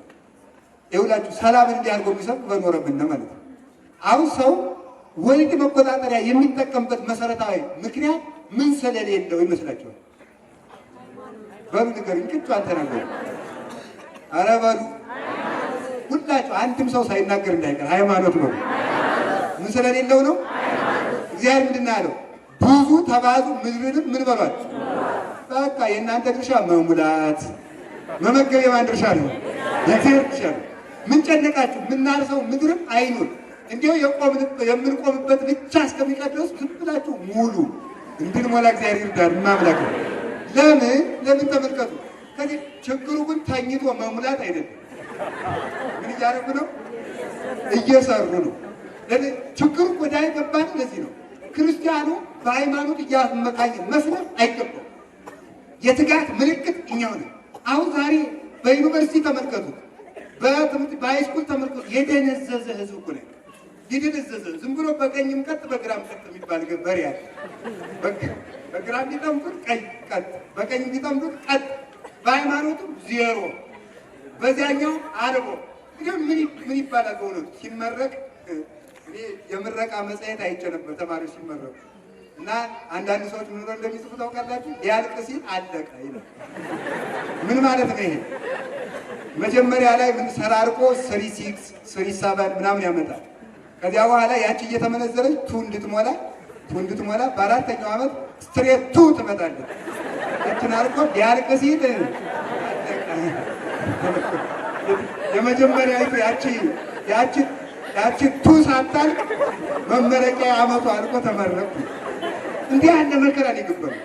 ተኝቶ መሙላት መስራት አለብን። ሌት ተቀን ማለት ሌት ተቀን እኛ ሰነፎች የስንፍና ምልክቶች በትጋት የምንኖር መሆን አለብን። በትጋት የምንኖር መላእክትን የምንመስል አቡዬ እስከ ጊዜ ይገብር ዋነሂ ይገብር በአምሳሉ አባቴ እስከ ዛሬ ይሰራል በሉት። እኔም እንደሱ እሰራለሁ በሉኝ። ማን አለ እንደዚህ? ጌታችን ኢየሱስ ክርስቶስ ነው። አባቴ እግዚአብሔር አብ እስከ ዛሬ ይመግባል፣ እኔም ከእሱ ጋር በመለኮት አንድ ስለሆንኩ እስከ ዛሬ እሰራለሁ ብሎ የዮሐንስ ወንጌል ምዕራፍ 5 ቁጥር 21 ላይ ነግሮናል። እኛም ደግሞ አባታችን እግዚአብሔር ሁልጊዜ እንደሚሰራ ሁልጊዜ እየሰራ መብዛት አለባችሁ። ችል ሞኝ አትሁኑ። በዚያውም ላይ ልጅ መውለድ ማለት የእግዚአብሔርን መልክ መውለድ ማለት ነው። እስቲ እግዚአብሔር መልክ ደስ የሚለው በሞት የእግዚአብሔር መልክ የሚወድ አብዳችኋል። የእግዚአብሔር መልክ ደስ የሚለው ደስ ይላችኋል አይላችሁም? አውጡ። የእግዚአብሔር መልክ በቃ የእግዚአብሔር መልክ ደስ ካላችሁ ልጅ መውለድ የማይፈልጉ ሰዎች የእግዚአብሔር መልክ ያስጠላቸው ሰዎች ነው። የአቅማችሁን ስሩ፣ ተራቡ። እሱስ እኛን አድን ብሎ ተርቧል። እናንተ ልጅ ያሳድግ ብላችሁ ብትራቡ ምንድን ነው? ተርባችሁ ተጠምጣችሁ ተቸግራችሁ ምንድን ነው ኖሩ? እናቶቻችን በገጠር እኮ የሚያጠቡት ጡት ወተት ከጡታቸው ቢያጡ ደም እያጠቡ ነው ልጅ የሚያሳድጉ። ዛሬ በየዩኒቨርሲቲው በየመስሪያ ቤቱ ባለስልጣን ነኝ ብሎ የሚንደላቀቀው ሁሉ እናቱ ያቺ ተጨማዳ ጥሬ ቆርጥማ ውሃ ጠጥታ ደም አጥብታ ያሳደገችው። እንዲህ ብናደርግ ሁላችንም በሰላም መኖር የሃይማኖታችን አካል ሆነን መዝለቅ ይቻለናል። ለመዝለቅ ያብቃን። ሰው ምን ወለዳል? እስኪ ሃይማኖት በሉ። ምን አላችሁ? ሃይማኖት ነው። ዝክር እንዳይዘክር፣ ምጽዋት እንዳይመጸውት፣ አስራት በኩራት እንዳያመጣ፣ ቀዳማያቱን በኩራቱን አስራቱን እንዳያወጣ ምን ወለዳል? ኧረ በሉ ምን አላችሁ? ሃይማኖት ነው የጎደለ። እንደው በሞት ያፈርሶ ልጠይቃችሁ፣ ስጋውን ያልነፈገን ክርስቶስ እንጀራ ይነፍገናል? ደሙን ያልነፈገን ክርስቶስ ውሃና የሚጠጣ ይነፍገናል? መንግሥተ ሰማያትን ያልነፈገን ክርስቶስ ጠማማ ቤት ይነፍገናል? ራሱን ያለበሰን ክርስቶስ ብል የሚበላው ልብስ ይነፍገናል? ስለዚህ ሃይማኖት ስለሌለው ሽምድምድ ክርስቲያን ያገኝ ነው። ንፉግ በጥበቡ መኖር የሚችል የሚመስለው ያፈራ ነው። ከዚህ የተነሳ ሃይማኖት ስለጎደለን ነው። ሃይማኖት ነው መሰረቱ።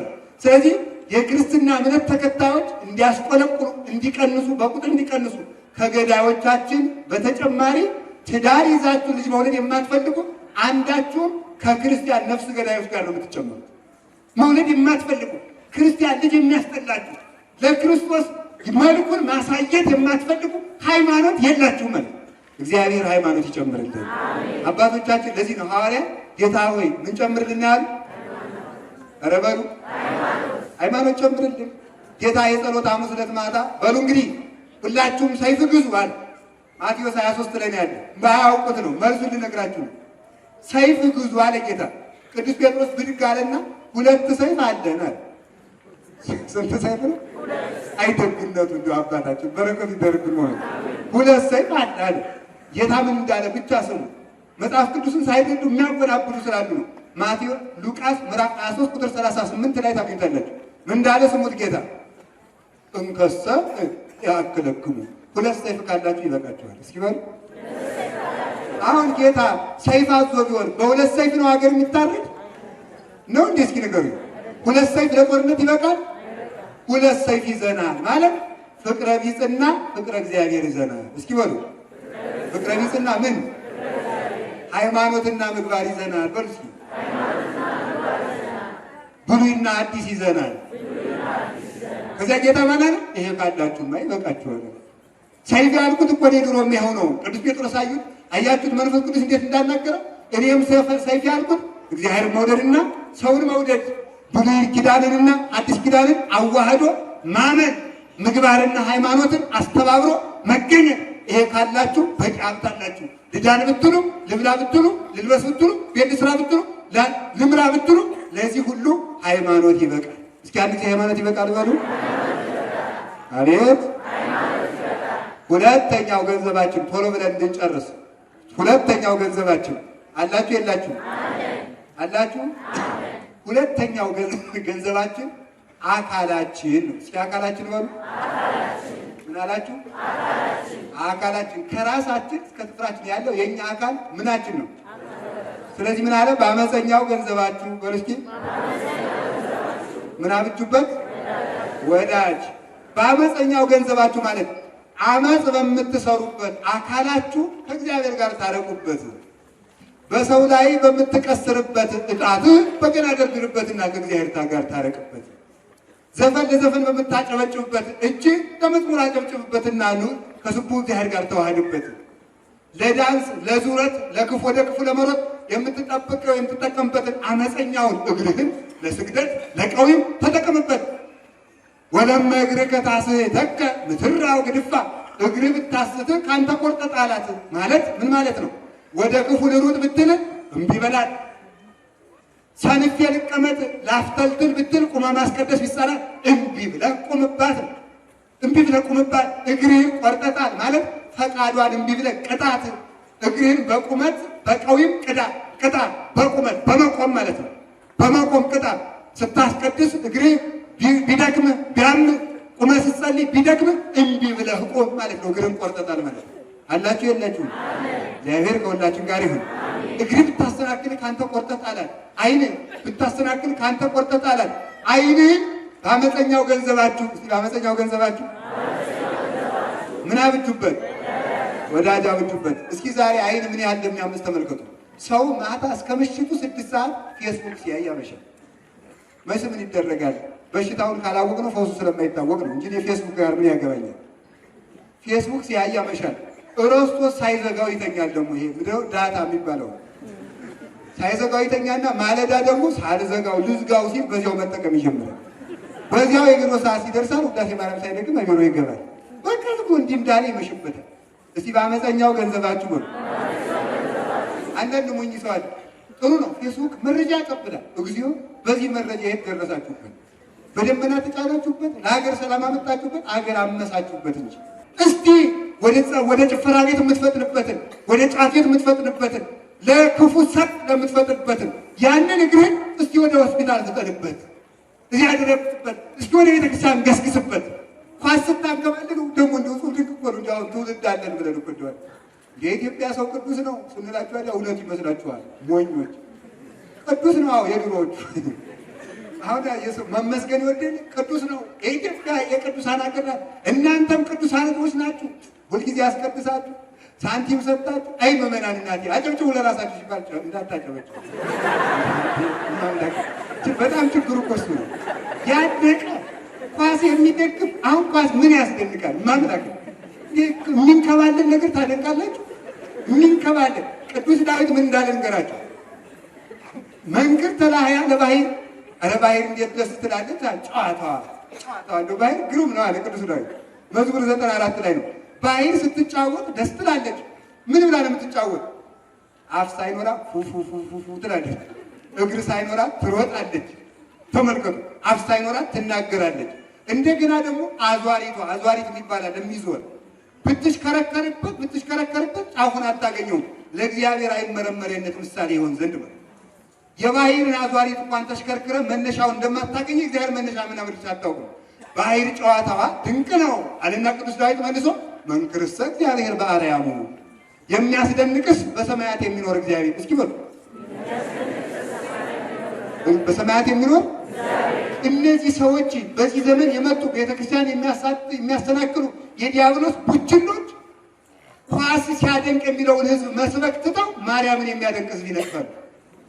ሰው በጣም በአምላክናት ሳይደነቅ በሚንከባል ነገር ይደነቃል። በአመፀኛው ገንዘባችሁ በሉ እስኪ ምን አብጁበት? ወዳጅ አብጁበት። በአመፀኛው ልባችሁ አመፅ ነው የምትሰሩ። ጽድቅ አብጁበት። በአመፀኛው ሆዳችሁ ጹሙበት። ስለዚህ ከእግር ጥፍር እስከ ራስ ጠጉር ያለው ብድር ነው። በሉ ብድር ነው። ኧረ በሉ ይሄ ጆሮ ይፈረድበታል። ያልተገባውን በመስማትና የተገባውን ባለመስማት። አፍንጫ ይፈረድበታል። በኪዳን መጥቶ ዕጣን ሳያሸት በመዋሉ ይፈረድበታል። አንደበት ሳይጸልይ በመዋሉ እውነት ባለመናገሩ፣ ባለማስታረቁ፣ ክፉ መናገሩ ይፈረድበታል። እጅ የወደቀ ባለማንሳቱ፣ ያልተፈቀደለትን በማንሳቱ፣ ነፍስ ደም በማፍሰሱ፣ በሰው ላይ በመቀሰሩ ይፈረድበታል። ስለዚህ አመት የምትሰሩበትን ሕዋሳታችሁን እባካችሁ ለበጎ አውሉት፣ ለበጎ ለማዋል ያብቃል። ምናችን አካላችን በርስኪ ምን አላችሁ? ይሄ እግር ማለት ዛሬ እኛ የምንጨፍርበት እግራችን፣ ወደ ክፉ የምንሮጥበት እግራችን አቡነ ተክለ ሃይማኖት ከሱራፌል ጋር የቆሙበት እግር ነው። ይሄ እጅ ማለት ድንግል ማርያም መለኮትን የታቀፈችበት ክንድ ነው።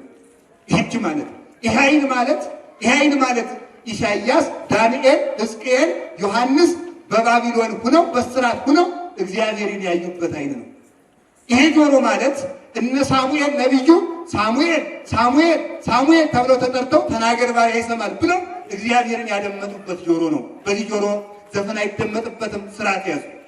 በእውነቴ ነው። ይሄ ልብ እግዚአብሔር የፈሰሰበት፣ ይሄ አንገት ወደ እግዚአብሔር ቀና ያለ አንደበት፣ ይሄ አንደበት ከመላእክት ጋር የዘመረ አንደበት ነው። የእነማንን አካል ይዘርግፍ እንደምንሰራበት ተመልከቱ።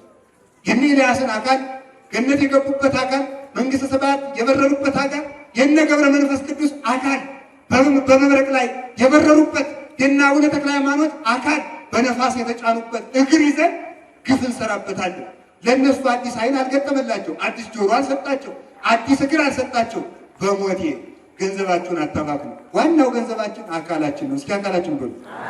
ስለዚህ ዓይናችሁን ለማይረባ ነገር፣ ጆሮአችሁን ለማይረባ ነገር፣ እግራችሁን ለማይረባ ነገር፣ እጃችሁን ለማይረባ ነገር አትስጡ። ድሃ በምን ይፈረድበታል? ሀብታም ገንዘብ ስላልሰጠ ድሃ በምን ይፈረድበታል ብትሉኝ፣ የሰውነቱን ገንዘብ ስላባከነ። ከቃሉ ጋር ናችሁ? ከቃሉ ጋር ናችሁ? እግዚአብሔር ከሁላችን ጋር ነው። በመጨረሻ ሁለት ነገር ቆር ከቃሉ ጋር ናችሁ? ሶስተኛው ገንዘባችን ጊዜ ነው። እስኪ ጊዜ በሉ። ፈረንጆቹ ታይሚዝ ምንድን ነው ያሉ? ጎልድ ተቀይሯል። ላይፍ ተብሏል። ተሳስታችኋል። ምን ሆኗል? ህይወት ተብሏል። ጊዜ ወርቅ ነው ሳይሆን ጊዜ ህይወት ነው። ጊዜ ህይወት ነው።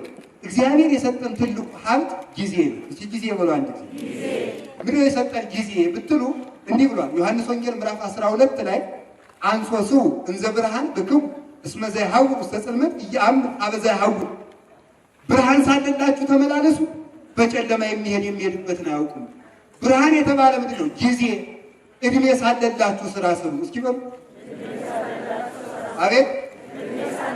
ትልቁ ንግድ ማለት ጊዜ ነው። ትልቁ መነገጃ ወረት ማለት መነገጃ ገንዘብ፣ ጥሬ ሀብት ማለት የመጀመሪያውና የመጨረሻው ገንዘብ ከሃይማኖት ቀጥሎ ከሕዋሳት ቀጥሎ መነገጃ ገንዘብ ምንድን ነው? ጊዜ። እስኪ ጊዜ በሉ። አሁን ተመልከቱ።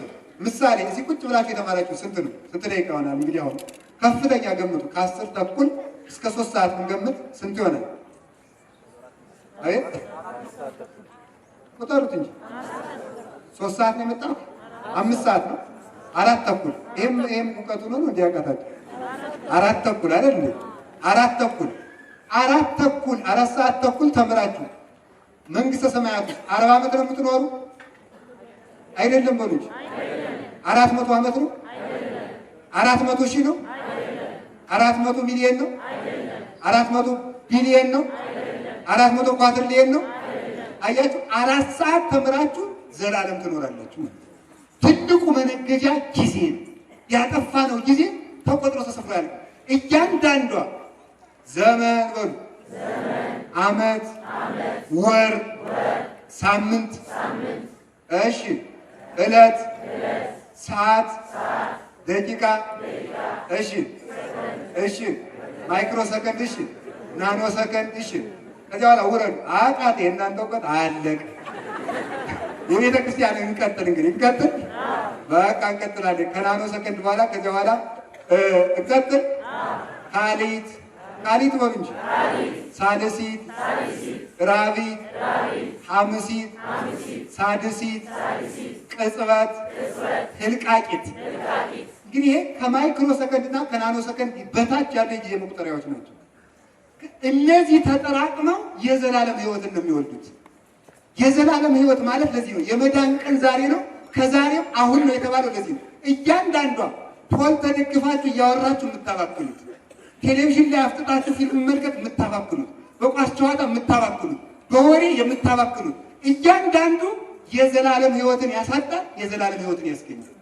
ጊዜ ድንግል ማርያም እመቤታችን ተመልከቱ፣ የአምላክ እናት ሁና በምድር ላይ የኖረችው ዕድሜ ስንት ነው? 64 ተመልከቱ።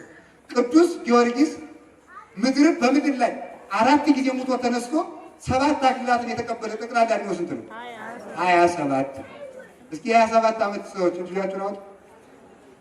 እሺ አውጡ። እሺ ከ27 ዓመት የሞላችሁ በቃ የሞላችሁ ከራሱ ላይ ይላል አይደል? ትክክል 27 ባይሆን እንደው የሞላችሁ አውጡ እንጂ። እሺ እንዲህ ሆኖ ግን እስካሁን ያልቆረባለ፣ እስካሁን ዳዊት የማይደግማለ፣ እስካሁን የማይጸልያለ። ስለዚህ እባካችሁ ጊዜያችን እንጠቀምበት። ለጊዜ ይትበሉ ለጌሰም ለነገ አትበሉ አለ ጌታ። ለነገ አትበሉ ማለት እንደው ሁለት ነገር ነው። ለነገ አትበሉ ማለት ማቴዎስ 6 ላይ አንደኛ ነገ እንድጠነክር እያላችሁ ዛሬ አትብሉ። ለምን ዛሬ አብዝታችሁ አትብሉ? እስመ ጌሰም ትሄድ ለርሳ የነገውን ነገ ትበሉታላችሁ ነው አንዱ። ሁለተኛ ለነገ አትበሉ ማለት ኃጢአቴን ነገ ተናዝዤ ነገ ቆርባለሁ፣ የዛሬ 5 ዓመት እንዲህ ስመረቅ እንዲህ ስጨርስ አትበል። እስመ ጌሰም ትሄድ ለርሳ የዛሬ 5 ዓመትማ ደግሞ የዛሬ 5 ዓመቱን ጽድቅ ትሰራዋለህ። ዛሬ የዛሬውን ጽድቅ ስራ። ዛሬ ግን ነገ ግን የዛሬውን እሰራለሁ የምትል ከሆነ የነገውን መቼ ትሰራዋለህ? ስለዚህ የዛሬውን ዛሬ ስራው፣ የነገውን ጽድቅ ነገ ትሰራዋለህ። ኃጢአትንም ለነገ አትበል፣ ጽድቅንም ለነገ አትበል። ጊዜን ተጠቀም። እግዚአብሔር ዓለምን የሚመግብበት፣ ዓለምን የሚፈጠርበት፣ ዓለምን የሚያድንበት ተመልከቱ ጊዜ ነው። በ6 ቀን እግዚአብሔር ዓለምን ፈጥሮበታል። እንኳን እኛ በ6 ቀን 60 ዓመት 70 ዓመት በከንቱ አባክነናል። ቀሪ ጊዜያችን እግዚአብሔር ይባርክልን። በሕይወትና በመድኃኒት በንስሐ በጸሎት በጾም በቁርባን እንድናሳልፈው ቸሮ መድኃኒዓለም ጊዜ አይስጠን። የማንጠቀምበትን ዕድሜ እንድንጠቀምበት ያደርግልን። ስለዚህ ጊዜ ምንድን ነው? ሀብት ነው። ዕድሜ ሳለላችሁ ምን ማለት ምን በሉ ነው? ተጠቀሙ ነው። ነገ ዛሬ ሳትሉ የመሞቻ ጊዜያችሁ እንዳይደርስ ከዛሬዋ ከአሁኗ ሰዓት ጀምሮ ለድነት የሚያበቃችሁን ስራ ለመስራት ወስናችሁ ንስሐ አባት አበጅታችሁ ቅዱስ ሥጋውን ክቡር ደሙን ለመቀበል ቃለ እግዚአብሔርን ለመደማመጥ ለመጸለይ ጸሎት ለማቋረጥ አስራት በኩራት ለማውጣት አሁን ወስናችሁ ሂዱ። የመዳን ቀን አሁን ነው። እስኪ በሉ ምንድን ነው? የመጨረሻው አመፀኛው ገንዘባችሁ በሉ እስኪ ምን አብጁበት? እስኪ አንድ ጥያቄ ልጠይቃችሁ። ሰው በቀን 20 ደቂቃ መጽሐፍ ቅዱስ ቢያነብ በወር ስንት መቶ ደቂቃ ያነባል? እስኪ ንገሩ። 600 ነው? ስንት ነው? እኔ አላውቅም። አባዙ እሱን እንግዲህ አቤት 600 ነው። እውነት በቀን ስንት ነው? 20 ነው። ይሄን ያነባል። በጣም ጥሩ። ይሄን ነው የሚያነበው። ግን 20 ደቂቃ አታችሁ ታውቃላችሁ? ታውቃላችሁ? እስቲ እንደው በሞቴ ከእናንተ መካከል ጊዜ የለኝም ብሎ ጦሙን የሚያደርግ አለ? ጊዜ የለኝም ብሎ ቁርሱን የሚተዋት አለ? ኧረ ተጠርጉታላችሁ። ያንን አዛኝ ጊዜ የለኝም ብሎ ምሳውን የሚረሳል የለም። ጊዜ የለኝም ብለህ ለምን እግዚአብሔር ትረሳዋለህ? ቢዚ በነገራችን ላይ ቢዚ ሰውን ቢዚ ያደረገው ቢዚ ነው ብሎ ማሰቡ ብቻ እንጂ ሰው ቢዚ ሆኖ አይደለም። እና አሁን ተክለ ሃይማኖት ቅዱሳን እስኪ ያው መስሪያ ቤት እንሰራለን ትላላችሁ። መስሪያ ቤት ብትሰሩ ለነ ቅዱስ ዳዊት ለነ ሰሎሞን ያን ሁሉ አእላፈ ሠራዊት ለመምራት እግዚአብሔር 30 ሰዓት ሰጥቷቸዋል? 40 ሰዓት ሰጥቷቸዋል? 24 ሰዓት ነው። ጊዜያችሁን በአግባቡ መጠቀም። ማታ አይንን አፍጥጦ አምሽቶ ማለዳ ለጸሎት እንነሳ ሲሉ ወዴት ነው? አይናችን ፈሶ ደንግዞ ቁጭ እንላለን። ለጸሎት በአግባቡ በሰዓቱ መተኛት፣ ለረፍት የሚሆን ለረፍት መስጠት በአግባቡ መጠቀም ይገባል። ቅዱሳት መጻሕፍትን አንብቡ። ማለዳ ሌሊት ተነስታችሁ፣ አሁን ዲያብሎስ በጣም ክፉ ነው። ማለዳ ተነስታችሁ እንዳትጸልዩ ምን ምክንያት ይፈጥራል? ይነጋባችሁና የሥራ ሰዓት ይደርስባችኋል። ሌሊት ተነስታችሁ እንዳትጸልዩ ማታ ስላመሻችሁ ሌሊት መነሳት አትችሉ። ስለዚህ መፍትሄው ምንድን ነው? ማታ በጊዜ መተኛት፣ ሌሊት ተነስቶ ቢያንስ ለ2 ሰዓት ያህል መጸለይ። ማለዳ ጊዜ የለም የሚለውን ሰይጣን በሩን መዝጋት። ቤተ ክርስቲያን መጥቶ አንድ አቡነ ዘበሰማያት ደግሞ ከቻለ ኪዳን አስደርሰው ወደ ስራ መሄድ፣ ጸሎትን ሌሊት መጨረስ። ጸሎትን እንደጨረስ የመጽሐፍ ማንበቢያ ጊዜ እንዳናጣ ጸሎታችን እንደጨረስን ከመተኛታችን በፊት ሌሊት ተነስቶ 6 ሰዓት 7 ሰዓት 20 ደቂቃ ያክል ቢያንስ ቅዱሳት መጻሕፍትን አንብቦ መተኛት። የዕለት እንጀራችን ስጠን ዛሬ ተብሏል። ግጻዌ ከስልካችሁ ላይ ይኖራል። ሁላችሁም አሁን ግጻዌ አለ። እግዚአብሔር ሰውን ከሚመግባቸው መግቦቶች አንዱ ግጻዌ ነው። ይሄ ግጻዌ አታውቁትም? ግጻዌው አይጣል ነው። እንግዲህ ግጻዌ የሚባለው ቅዳሴ ላይ የሚነበቡ ምንባባት አሉ አይደለም? የእነሱ ማውጫ ነው። አሁን ሊያስፈርድብን ይሆን አላውቅም። በሶፍት ኮፒ ሁላችንም ስልክ ላይ ይኖራል። መጫን ይቻላል። ያንን ግጻዌ በየቀኑ ግጻዌን ተመልከቱ። 365 ቀን ግጻዌ አለ። መጀመሪያ ዲያቆኑ የሚያነበው ጳውሎስ፣ ከዚያ መልእክተ ሐዋርያት፣ ከዚያ የሐዋርያት ሥራ፣ ከዚያ ወንጌል፣ ምስባኩ፣ ዳዊት ቅዳሴ ላይ የሚነበቡት ለ365 ቀን ቅዳሴ ስለሚታዘዝ ንባብ አለ። ያንን በየቀኑ ጸሎት እንደጨረሱ ማንበብ የዕለት እንጀራ ተመገቡ ነው። ይህን ደግሞ የሚመጣው ጊዜን በመቆጠብ ነው። እና የእግዚአብሔር ሰዎች ጊዜያችሁን ምንኩስና፣ ሰው ወደ ምንኩስና ሲገባ ገዳም ሲገባ 3 ነገሮችን ነው የሚታዘዘው: ጸሎት፣ ንባብ እና ስራ ተግባር። ከጸሎት የተረፈውን ጊዜ ያነባል፣ ከንባብ የተረፈውን ጊዜ ይሰራል። ምንኩስና ማለት ጸሎት፣ ንባብና ስራ ነው። 3 ነው። ዓለማውያንም በዓለም የሚኖሩትም እነዚህን በአቅማቸው መስራት ይጠበቅባቸዋል። ከጸሎት የተረፈውን ጊዜ ለስራ፣ ከስራ የተረፈውን ጊዜ ለጸሎት። ፍሬ ጣማ ከተሴሰይ ብፁዕ አንተ ወሰናይ ለከ። ምንድን ነው? ተመልከቱ። የድካምህን ፍሬ ብላ ብሎ ስራ ተሰርቷልና። እነ ቅዱስ ዮሐንስ ሐጺር እንኳን እንዲሁ ጎለን ልብ ማለት ጊዜን ማባከን። ቅዱስ ዮሐንስ ሐጺር ቅርጫት ሰርቶ ያቺ ሽጦ ነበር የሚበላ። ቅርጫት መስራቱን መላእክትን በዓይኑ ለማየት በቅቶ እንኳን አላቋረጠም ነበር። ስራ አንዱ የጽድቅ አካል ስለሆነ ማለት። ከዚያ በኋላ ምን አለ? ሊሸጥ ዶ ገበያ ሄዶ የሚያየው እሱ ሚካኤልና ገብርኤል ነው እንጂ ገቢውን አያየው። ከዚያ በኋላ አንተ ቅርጫት ሻጭ፣ አቤት ቅርጫቱ ስንት ነው? ሚካኤልኑ ያቢ ወሚመ ገብርኤል። ሚካኤል ነው ገብርኤል ነው የሚበልጥ ይለዋል። ምን የሆነ ነው? አያ ቅርጫቱ ስንት ነው? ቆለምል ሚካኤልኑ ያቢ ወሚመ ገብርኤል። ሶስተኛም ጠይቀው ሚካኤልኑ ያቢ ወሚመ ገብርኤል። የሚገዛው አጡ ቤቱ። ግን ተመልከቱ፣ በዚህ እየጠገበ እንኳን ገጸ እግዚአብሔርን በማየት አንድነቱ ሶስትነቱን በማየት ሰራዊተ መላእክትን በማየት በምስጋናቸው ጠግቦ ረሃብ ጠፍቶለት እንኳን ስራ መስራቱን አላቆምም። ስለዚህ ስራ፣ ጸሎት፣ ንባብ ለክርስቲያን መሰረታዊ የህይወት መርሆች ናቸው። እነዚህን ይዞ ሰው መኖር ይጠበቅበታል። በአመፀኛው ገንዘባችሁ በሉ ወዳጅ አምጡበት። በዚህ አመፀኛ ጊዜ አመፅ በምንሰራበት ጊዜያችን ከሰማይ መላእክት ጋር እንድንታረቅበት እግዚአብሔር ይርዳን። መጨረሻ ከቃሉ ጋር ናችሁ። እግዚአብሔር ከሁላችን ጋር ይሁን። የመጨረሻው በአመፀኛው ገንዘባችሁ በሉ። እንግዲህ ይሄ ብር ነው። እስኪ ብር በሉ። አሁን ተነስታችሁ እንዳትሮጡ። ችግሩ እንግዲህ እዚህ ላይ ነው። ተመልከቱ። የመጨረሻው ገንዘብ ያው ብር፣ እህል፣ እንደዚህ ያለው በሙሉ በአመፀኛው ገንዘባችሁ ምን አብጁበት ነው? ወዳጅ አብጁበት። አመፅ በምትሰሩበት ገንዘባችሁ ግድ የለም ከዕለት ራት መክፈሉ ሲቅር፣ ከምሳችሁ መቀነሱ ሲቅር፣ ከቁርሳችሁ መቀነሱም ይቅር። ቢያንስ ለመዝናኛ የምታውሉትን እንኳን ወዳጅ አብጁበት። ትርፍ እንኳን የትርፍ መጥገቢያ እንዲያው እስኪ አሁን ማስቲካ ምን ያደርጋል? ሰው መከራውን ሲያይ አፉ ይሄ እስኪገነጠል ድረስ ያይቅ ይዋል። እሺ የቁርሱም ይቅር፣ የምሳውም ይቅር፣ የራቱም ቢያንስ የማስቲካው ምን አለ ተግባር ይሰራል። ቢያንስ በዚያ እንጽደቅ፣ በዚያ እንጽደቅ። 4 ቢራ እንደ ሰው እኔ ይቻለው አንድ ቦታ ሄጄ በመርከብ እየሄድን መርከቡ በጣም ትልቅ ውስጥ እንትን አለው ያው መርከብ ታውቃላችሁ እንግዲህ ብዙ ነገር ገቢ ያለው ምን አለው ታውቃላችሁ። እና እዚያ ውስጥ ትልቅ መጠጥ አለ። እየሰማችሁ ነው? ስንት ብር ነው የሚሸጥ ብለን ጠየቅነው።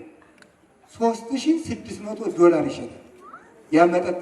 ያንን ገዝቶ የሚጠጣ አዲስ አበባም አይጠፋም። ያንን ገዝቶ የሚጠጣ ማለት ነው። እንዲሁ ሆድ የሚያጠግብ እንጀራም ብሉ፣ እስክትጠጉም ብሉ፣ እንዳይበርዳችሁም ልበሱ። መዝናኛ የምትሉት እንኳን ቢያጸድቃችሁ ምን አለ? ያን ብትቆጠቡት እኮ ቤተክርስቲያን ስራ ትሰራ ነበር። ማንም እየተነሳ አይንቃትም ነበር። ማንም እየተነሳ ማንም ከየትም ከምንም የመጣ ሁሉ ቤተክርስቲያንን መሳለቂያ ያደረጋል ነገራችን በአግባቡ ባለመጠቀማችን ነው። ክርስቲያን ገንዘብ የሚያባክን አባካኝ አይደለም። ሀብታም መሆን አለባችሁ፣ ስራ መስራት አለባችሁ። ሀብቱ ግን ደግሞ እንዳያስኮንናችሁ በሀብታችሁ ስራ መስራት ይጠበቅባቸዋል። ቅዱስ ዮሐንስ አፈወርቅ እንዳለው ሀብት አይወገዝም፣ በሀብት የሚመጣው ትዕቢት ነው የሚወገዘው ብሎ እንደተናገረ ሀብትን ይዞ ትዕቢተኛ መሆን እንጂ ሀብታም መሆን ለክርስቲያን የተፈቀደለት ነው። አምላካችን ባለጸጋ እግዚአብሔር ነው። በሀብት ግን ስራ መስራት ይጠበቅበታል የሰው ልጅ። ከቃሉ ጋር ናችሁ? እግዚአብሔር ከሁላችን ጋር ይሁን። በአመፀኛው ገንዘባችሁ በሉ። እስኪ አሁን ተመልከቱ። ከምግብ በፊት የሚቀርብ ምንድን ነው የሚባለው? አፒታይዘር። አሁን አፒታይዘር ባንወስድስ ምግብ ጠልጠል ልንቀር ነው። አሁን እንዲሁ ሰው እንዴት እንደጠገበ ተመልከቱ። ያንን ቢያንስ መጽደቂያ አድርጉት እስኪ፣ መጽደቂያ በሉ። ከዚያ በኋላ ተመልከቱ። አፒታይዘር ከተበላ በኋላ እራቱ ከተበላ በኋላ ደግሞ ምን የሚባለው በማያኘው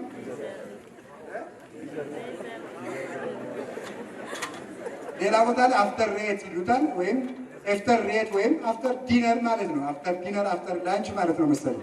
ስለዚህ እንደዚህ አድርገው ቢያንስ ያን እንኳን መጽደቂያ አድርገው፣ ቢያንስ ያን እንኳን እንድትጸድቅበት አድርገው። አመፅ በምትሰራበት ቁም ነገር የምትሰራበት እንኳን ቢቀር ለመዝናኛ የምታደርገው ለቅንጦት የምታደርገው ቢያንስ ያን ስጠው እስኪ። ያን ሸሚዛችሁ በጣም ወይብ ስላለ ብቻ የቤት መወልወያ የምታደርጉት የለም። ያን እንኳን ቢያንስ መጽደቂያ አድርገው። አዲሱን ባትጸድ ያስጠላህን እንኳን ብትሰርክበት ምን አለ? እንዲሁ ግድ የለም ግድ ላይ ወሩናችሁ ብትማቱበትም ማጽደቁን ያጸድቃል። ፈቅዳችሁ ስጧት ብቻ ስጡ። ከሰጣችሁ ያጸድቃል። ለምሳሌ አንጢላሪዮስ የሚባል ባለጸጋ አለ። አንጢላሪዮስ በጣም ንፉግ ነው እና አንዱ ድሃ አለና አንጢላሪዮስ ዛሬ ምሳዬን ቢያበላኝ ምን ትከፍሉኛል? ደግሞ በልቶም አሸንፎ ሊከፈል ነው፣ ውርርድ ነው። ምን ትከፍሉኛል? ከዚያ ተመልከቱ። አይሰጥም፣ ይሰጣል። ተወራረዱ። ሄደና ስለ እግዚአብሔር አለ። እግዚአብሔር ያጥፋ አለና የሚበላው ደረቅ ዳቦ ነበር። ቢወረውር ግንባሩ ዳው ርቦት ነበረ። ተመስገን ጌቴ ብሎ ደሙን ብስ አድርጎ በላና ያ ሰው ሌሊት ባለጸጋው አንጢላሪዮስ በራእይ ነፍሱ ከስጋው ተለይታ አጋንንትም የእኛ ናት መላእክትም የእኛ ናት ብለው ቀርበው እዚያ ላይ ሲቀርብ ያ ድሃ መጣና ትማልም ዘአጽገብከኒ አምጽኡ ከኑዜ፣ ትናንት ያጠገብከኝን አጉራሽን መጋቤን ሆዴን ጠጋኝን እዚህ አመጡ እያለ መጣ። አጋንንት ናቸው። አንተ ሞኝ መጣህ እንጂ አጠገባሉ። ኢታአውቀኒ እኔ ርቦኝ ስለነበር ዱላው አልታወቀኝም ብሎ መሰከረለት። በሩገነት አጉት ተብሎ ሲወሰድለት አየና ነቃ። ሲነቃ ነፍሱ ከስጋው ተዋህዶ ነቃ። ከነቃ በኋላ ለዱላ የወረወርኩት ዳቦ ገነት የሚያገባኝ ከሆነ ወዲጀማ መሰጥ እንዴት ጸድቅ ይሆን ብሎ ሀብቱን ጨርሶ ለነዳያን ሰጠ። ለነዳያን ሰጥቶ ሲጨርስ ያልደረሳቸው ድሆች መጡ። ከዚያ በኋላ መንገድ ወዴት እየሄዳችሁ ነው? ከደጉ ከአንጢላሪዮስ ቤት አሉ። ቀድሞ ሰጥቼ ጨረስኩ። ወይ ቀደም ባላችሁ ቢሏቸው አዲያ እንግዲህ እኛ እንዴት ነው አሉ። እንግዲህ ሽጣችሁ ተካፈሉኝ አለች። አያችሁ፣ የገነትና የመንግስተ ሰማያት ዋጋ የከፈለ የገባው ሰው እንኳን ከሚበላው ቆርሶ ከሚቀደው ከሚለብሰው ቀዶ ይቅርና ተሽጦም ቢሆን ምጽዋት ይመሰውታል። ሽጣችሁ ተካፈሉ ይላችሁ። ድሃ ቆራጥ ነውና ሸጡት ይላሉ ሊቃውንት። ድሃ ቆራጥ ነውና ሸጡትና ሰው ከመሸጥ ይሰውረን። ሸጡና ሲያበቃ ድህነታችሁ ሰው እንዳያሸጣችሁ መጠንቀቅ ይገባል። ሸጡት። ተሸጠና ደግሞ ተመልከቱ፣ ከሰው ቤት ከሚሰራበት ሂዶ ሙት ማንሳት ደግሞ ጀምሮ። ለምን? ገንዘብን የናቀ ሰው ሙት ያነሳል። ሰው በክርስትናው እንዳያድግ አንቆ የሚይዘው ትብትብ ምንድነው? ገንዘብ አንቆ የማይዘው ማለት ነው። ሀዲዮ መንበቅ ይሄ ዘሩ በቀለ ምን ያዘው ነው የሚለው? እሾህ በሉ እንጂ ዘሩ በቀለ እሾህ ያዘው ያለው ጌታ ማቴዎስ 13 ላይ ምንድን ናቸው እሾህ የተባሉት? ፍቅረ ውሉድ፣ ፍቅረ ብእሲት፣ ሀሌወ መንበር፣ ትካዘ ዓለም እነዚህ ናቸው። ፍቅረ ውሉድ ለልጆች ምን አወርሳቸዋለሁ እያለ ለሰው የማይሰጥ፣ ፍቅረ ብእሲት ሚስቴ ይከፋታል ብሎ ለሰው የማይሰጥ፣ ሀሌወ መንበር የት ሀገር እኖራለሁ፣ በምን እሾማለሁ፣ የት ከተማ ቤት ብሰራ ይሻለኛል የሚል፣ ትካዘ ዓለም ምን እለብሳለሁ፣ ምን እበላለሁ፣ ምን እጠጣለሁ የሚል ሰው እነዚህ እሾሆች የተማረው ወንጌል በሱ ላይ እንዳያፈራ አንቀው ይይዙታል። ወይ ይህን እሾህ ማስቸንፍ ይጠበቃል። ከቃሉ ጋር ናችሁ? ከዚያ በኋላ አንጢላሪዎስ አንዲት ድሃ ገንዘብ ተበድራ የምትከፍለው አታ የምትከፍለው ስላጣች ልጇን ለባርነት ሊወስዱባት ሲሉ አገኘ። እኔን ተኪና ልጅ ይፈታልሽ አለ። አሁንም ተካና ምን አለ? ልጇን አስፈታለን። በኋላ ደግሞ ሂዶ ለባርነት ከገባበት ቤት ሂዶ የንጉሱ ልጅ ቢሞት ጸልዮ ከሞት አስነሳው። ምጽዋት ይሄን ያህል ኃይል አላት። ለዚህ ሊቃውንቱ ምን ይላሉ? አምላኩ በ30 ብር ተሽጦ አዳምን እንዳዳነ አንጢላሪዎስ በ30 ብር ተሽጦ የዳዊትን ልጅ አወጣ ብለው ክርስቶስን መሰለ ብለው ያደንቁታል ማለት ነው። አምሳለ ክርስቶስ ማለት ይሄ ቤዛነትን መክፈል ክርስቶስ ራሱን ሰጥቶ አዳምን ከነልጆቹ ነፃ እንዳወጣ ራስን ሰውቶ ሰዎችን ከእስር ቤት ከረሃብ ከችግር ከስራት ከችግር ማውጣት የሚያስታርቁ ብፁዓን ናቸው ማለት እኮ አንዱ እርቅ እኮ ሰውየው ቢያጣ ሰርቆ ከእግዚአብሔር ጋር ሊጣላ የነበረው ይችን ብላና አትስረቅ ከእግዚአብሔር ጋር አትጣላ ብለው ሰርቆ ከእግዚአብሔር ጋር ሊጣላ የነበረውን ሰው የሚበላው ሰጥተው ከእግዚአብሔር ጋር የሚያስታርቁ ብፁዓን ናቸው። ይህን አድርገን እንድንጸድቅ አምላከ ቅዱሳን ይርዳል። አሜን በሉ። አመፀኛው ገንዘባችሁ ምን አበጁበት? ወዳጅ አበጁበት። አመፅ የምትሰሩበትን ገንዘባችሁ ወዳጅ አበጁበት። ምን አይነት ወዳጅ? አይዳው ድኩማት አንጻ ሎንተ አብያት አለ። ደካማ እጆች የብርሃን ቤት ይሰራሉ። እስኪ በሉ ሞት ደካማ እጆች የምን ቤት ይሰራሉ? የብርሃን ቤት። ግራ ይጋበዛችሁ፣ ስጋ ይጋበዛችሁ፣ ድግስ ያበላችሁት ሰው ይኖራል። ያ መንግስተ ሰማያት አይሰራላችሁ። ደካማው እጅ ግን እዚህ ብርድ አጨማዶት አስቸግሮት ረሃብ ጎስሞት የሚኖረው ግን እሱ የብርሃን ቤት ይሰራላችኋል። ትክክለኛው የመንግስተ ሰማያት ሐናጺ ማለት ድሃ ነው ይላሉ አባቶቻችን። ምጽዋት የሚለምን ሰው ለሚለመኑ ሰዎች መንግስተ ሰማያትን የሚያንጽላቸው ባለሙያ ነው ብሎ ይነገራል። ይህን የሚያንጽልን እሱ ነው። ስትሰጡ ደግሞ ይሄኛው ሰርቶ መብላት ይችላል ቀልደኛ ይላል፣ ያኛው ነው ቢሮ ደግሞ ይሰጣል። ለዚያው 50 ሳንቲማችን እኮ ደግሞ እንደዚህ ሰው ምን መልክ እዚህ ጥያቄ ልጠይቃችሁ፣ የሰው ፊት እሳት አይደለም ነው? ንገሩኝ እንጂ ወዶ የሚለምን አለ? የለም፣ ቸግሮት ነው። ቅዱስ ዮሐንስ አፈወርቅ ጢሞቴዎስን በተረጎመበት ድርሳኑ መጀመሪያ ሊለምን ላፈረ ስጥ ነው።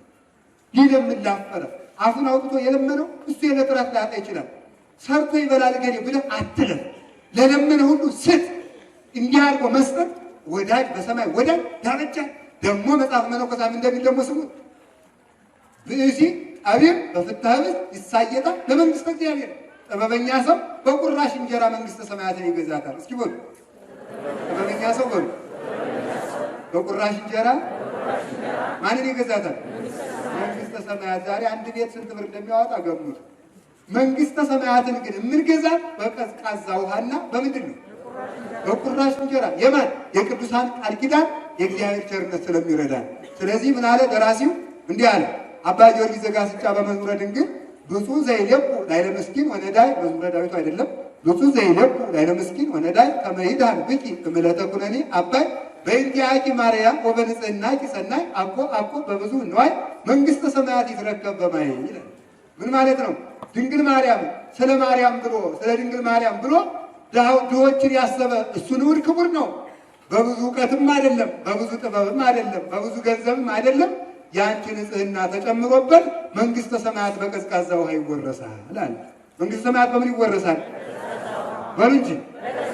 ስለዚህ ብልህ ሰው በሉ አንድ ጊዜ በቀዝቃዛ ውሃ በቁራሽ እንጀራ ማንን ይዋጃታል? መንግስተ ሰማያትን ይወጃታል። እንዲህ ያለ ወዳጅ አበጁበት። ወዳጅ እንድናበጅ እግዚአብሔር ይርዳል። እሺ፣ ስንሰጥ ለማን ነው የምንሰጠው? አቤት ለእግዚአብሔር። ለሰዎቹ በዘባነ ሩቃን አባቶቻችን ይላሉ ምጽዋት ማለት የተዳፈነ እሳት ማለት ነው። ለከተማ ሰው ምሳሌው አይመችም። ለምን ኤሌክትሪክ ምጣድ ገብቷል፣ ችግር ነው። የተዳፈነ እሳት እናቶቻችን ማታ ብልስ የምትባለው በገጠር ማታ እሳቱን አዳፍና በምንድን ነው የምታዳፍነው? ይሄ ጎበዞች ናቸው። በአመድ አዳፍናው ትተኛለች። በአመድ አዳፍናው ከተኛች ማለዳ ጅደል የሚባል ዝናብ አለ። ያ ውጭምር የሆነ ዝናብ ሲመጣ ቤት እሳት ስላለ እሳቱ ይገለጣል። ያው ትልቁ ምግብ ድንች ይቀቀላል፣ ጎመን ይቀቀላል። ያ ከዚያ በኋላ ለእረኞችም ይሰጣል፣ ለገበሬዎችም ይሰጣል፣ ለሰራተኞች ይሰጣል። ሰሎሞን መጽሐፈ ምሳሌ ምዕራፍ 31 ላይ ያስቀመጠው የቤት አስተዳደር ትሰራለች፣ ተነስታ ትፈጥራለች፣ ለባሏ ድርብ ጋቢ ትሰጠዋለች። ብልህ ሴት እንዲህ ናት ይልና ሰነፍ ሴት ግን በገዛ እጇ ቤቷን ታፈርሳለች ይላል። ለወርቁ በበጋው እንጨት ስላለቀመች የጤራውን እየመዘዘች ትሞቀዋለች ነው። ምስጢሩ ግን በስንፍል በተንኮሏ ቤት ታፈርሳለች ነው። ታዲያ ተመልከቱ፣ ያቺ ሴት እንዲህ አድርጋ ታሰናዳለች። በማታ ቢደክማትም ታግላ ያዳፈነችው እሳት ለብርድ ሰዓት እንደጠቀማት ዛሬ ታግለን በድሆች ሆድ ያስቀመጥነው እንጀራ በፍርድ ጊዜ ይገለጥልናል ብለው ይናገራሉ። 318ቱ ሊቃውንት በአንቀጸ ምጽዋት በፍትሐ ነገሥት አንቀጽ 16 ላይ በምጽዋት አንቀጽ ላይ ነው ይህንን ተርጉሞ የሚገኙ። ከቃሉ ጋር ናቸው። እግዚአብሔር ከሁላችን ጋር ይሁን። ስንሰጥ ደግሞ ምን ይላል? እንጀራህን ደይ ተመልከቱ፣ ህብስተከ ተመልከቱ፣ ውስተ ገጸ ማይ እንጀራህን ወስደህ ከውሃ ላይ ጣለው ይላል መጽሐፈ መክብብ ምዕራፍ 11 ላይ። እንጀራህን ወስደህ ከውሃ ላይ ጣለው ማለት ለማይመልሱ ውሃ ከወሰደው በኋላ እንደማይመለስ ከውሃ ላይ የጣልከውን እንጀራ መልሼ አንስቼ በለዋለሁ እንደማትል አስቀድመህ ለማይመልሱልህ ሰዎች ስጥ። ለማይመልሱልህ ብትሰጣቸው ለማያመሰግኑ ሰዎች ስጥ። ከቃሉ ጋር ናችሁ።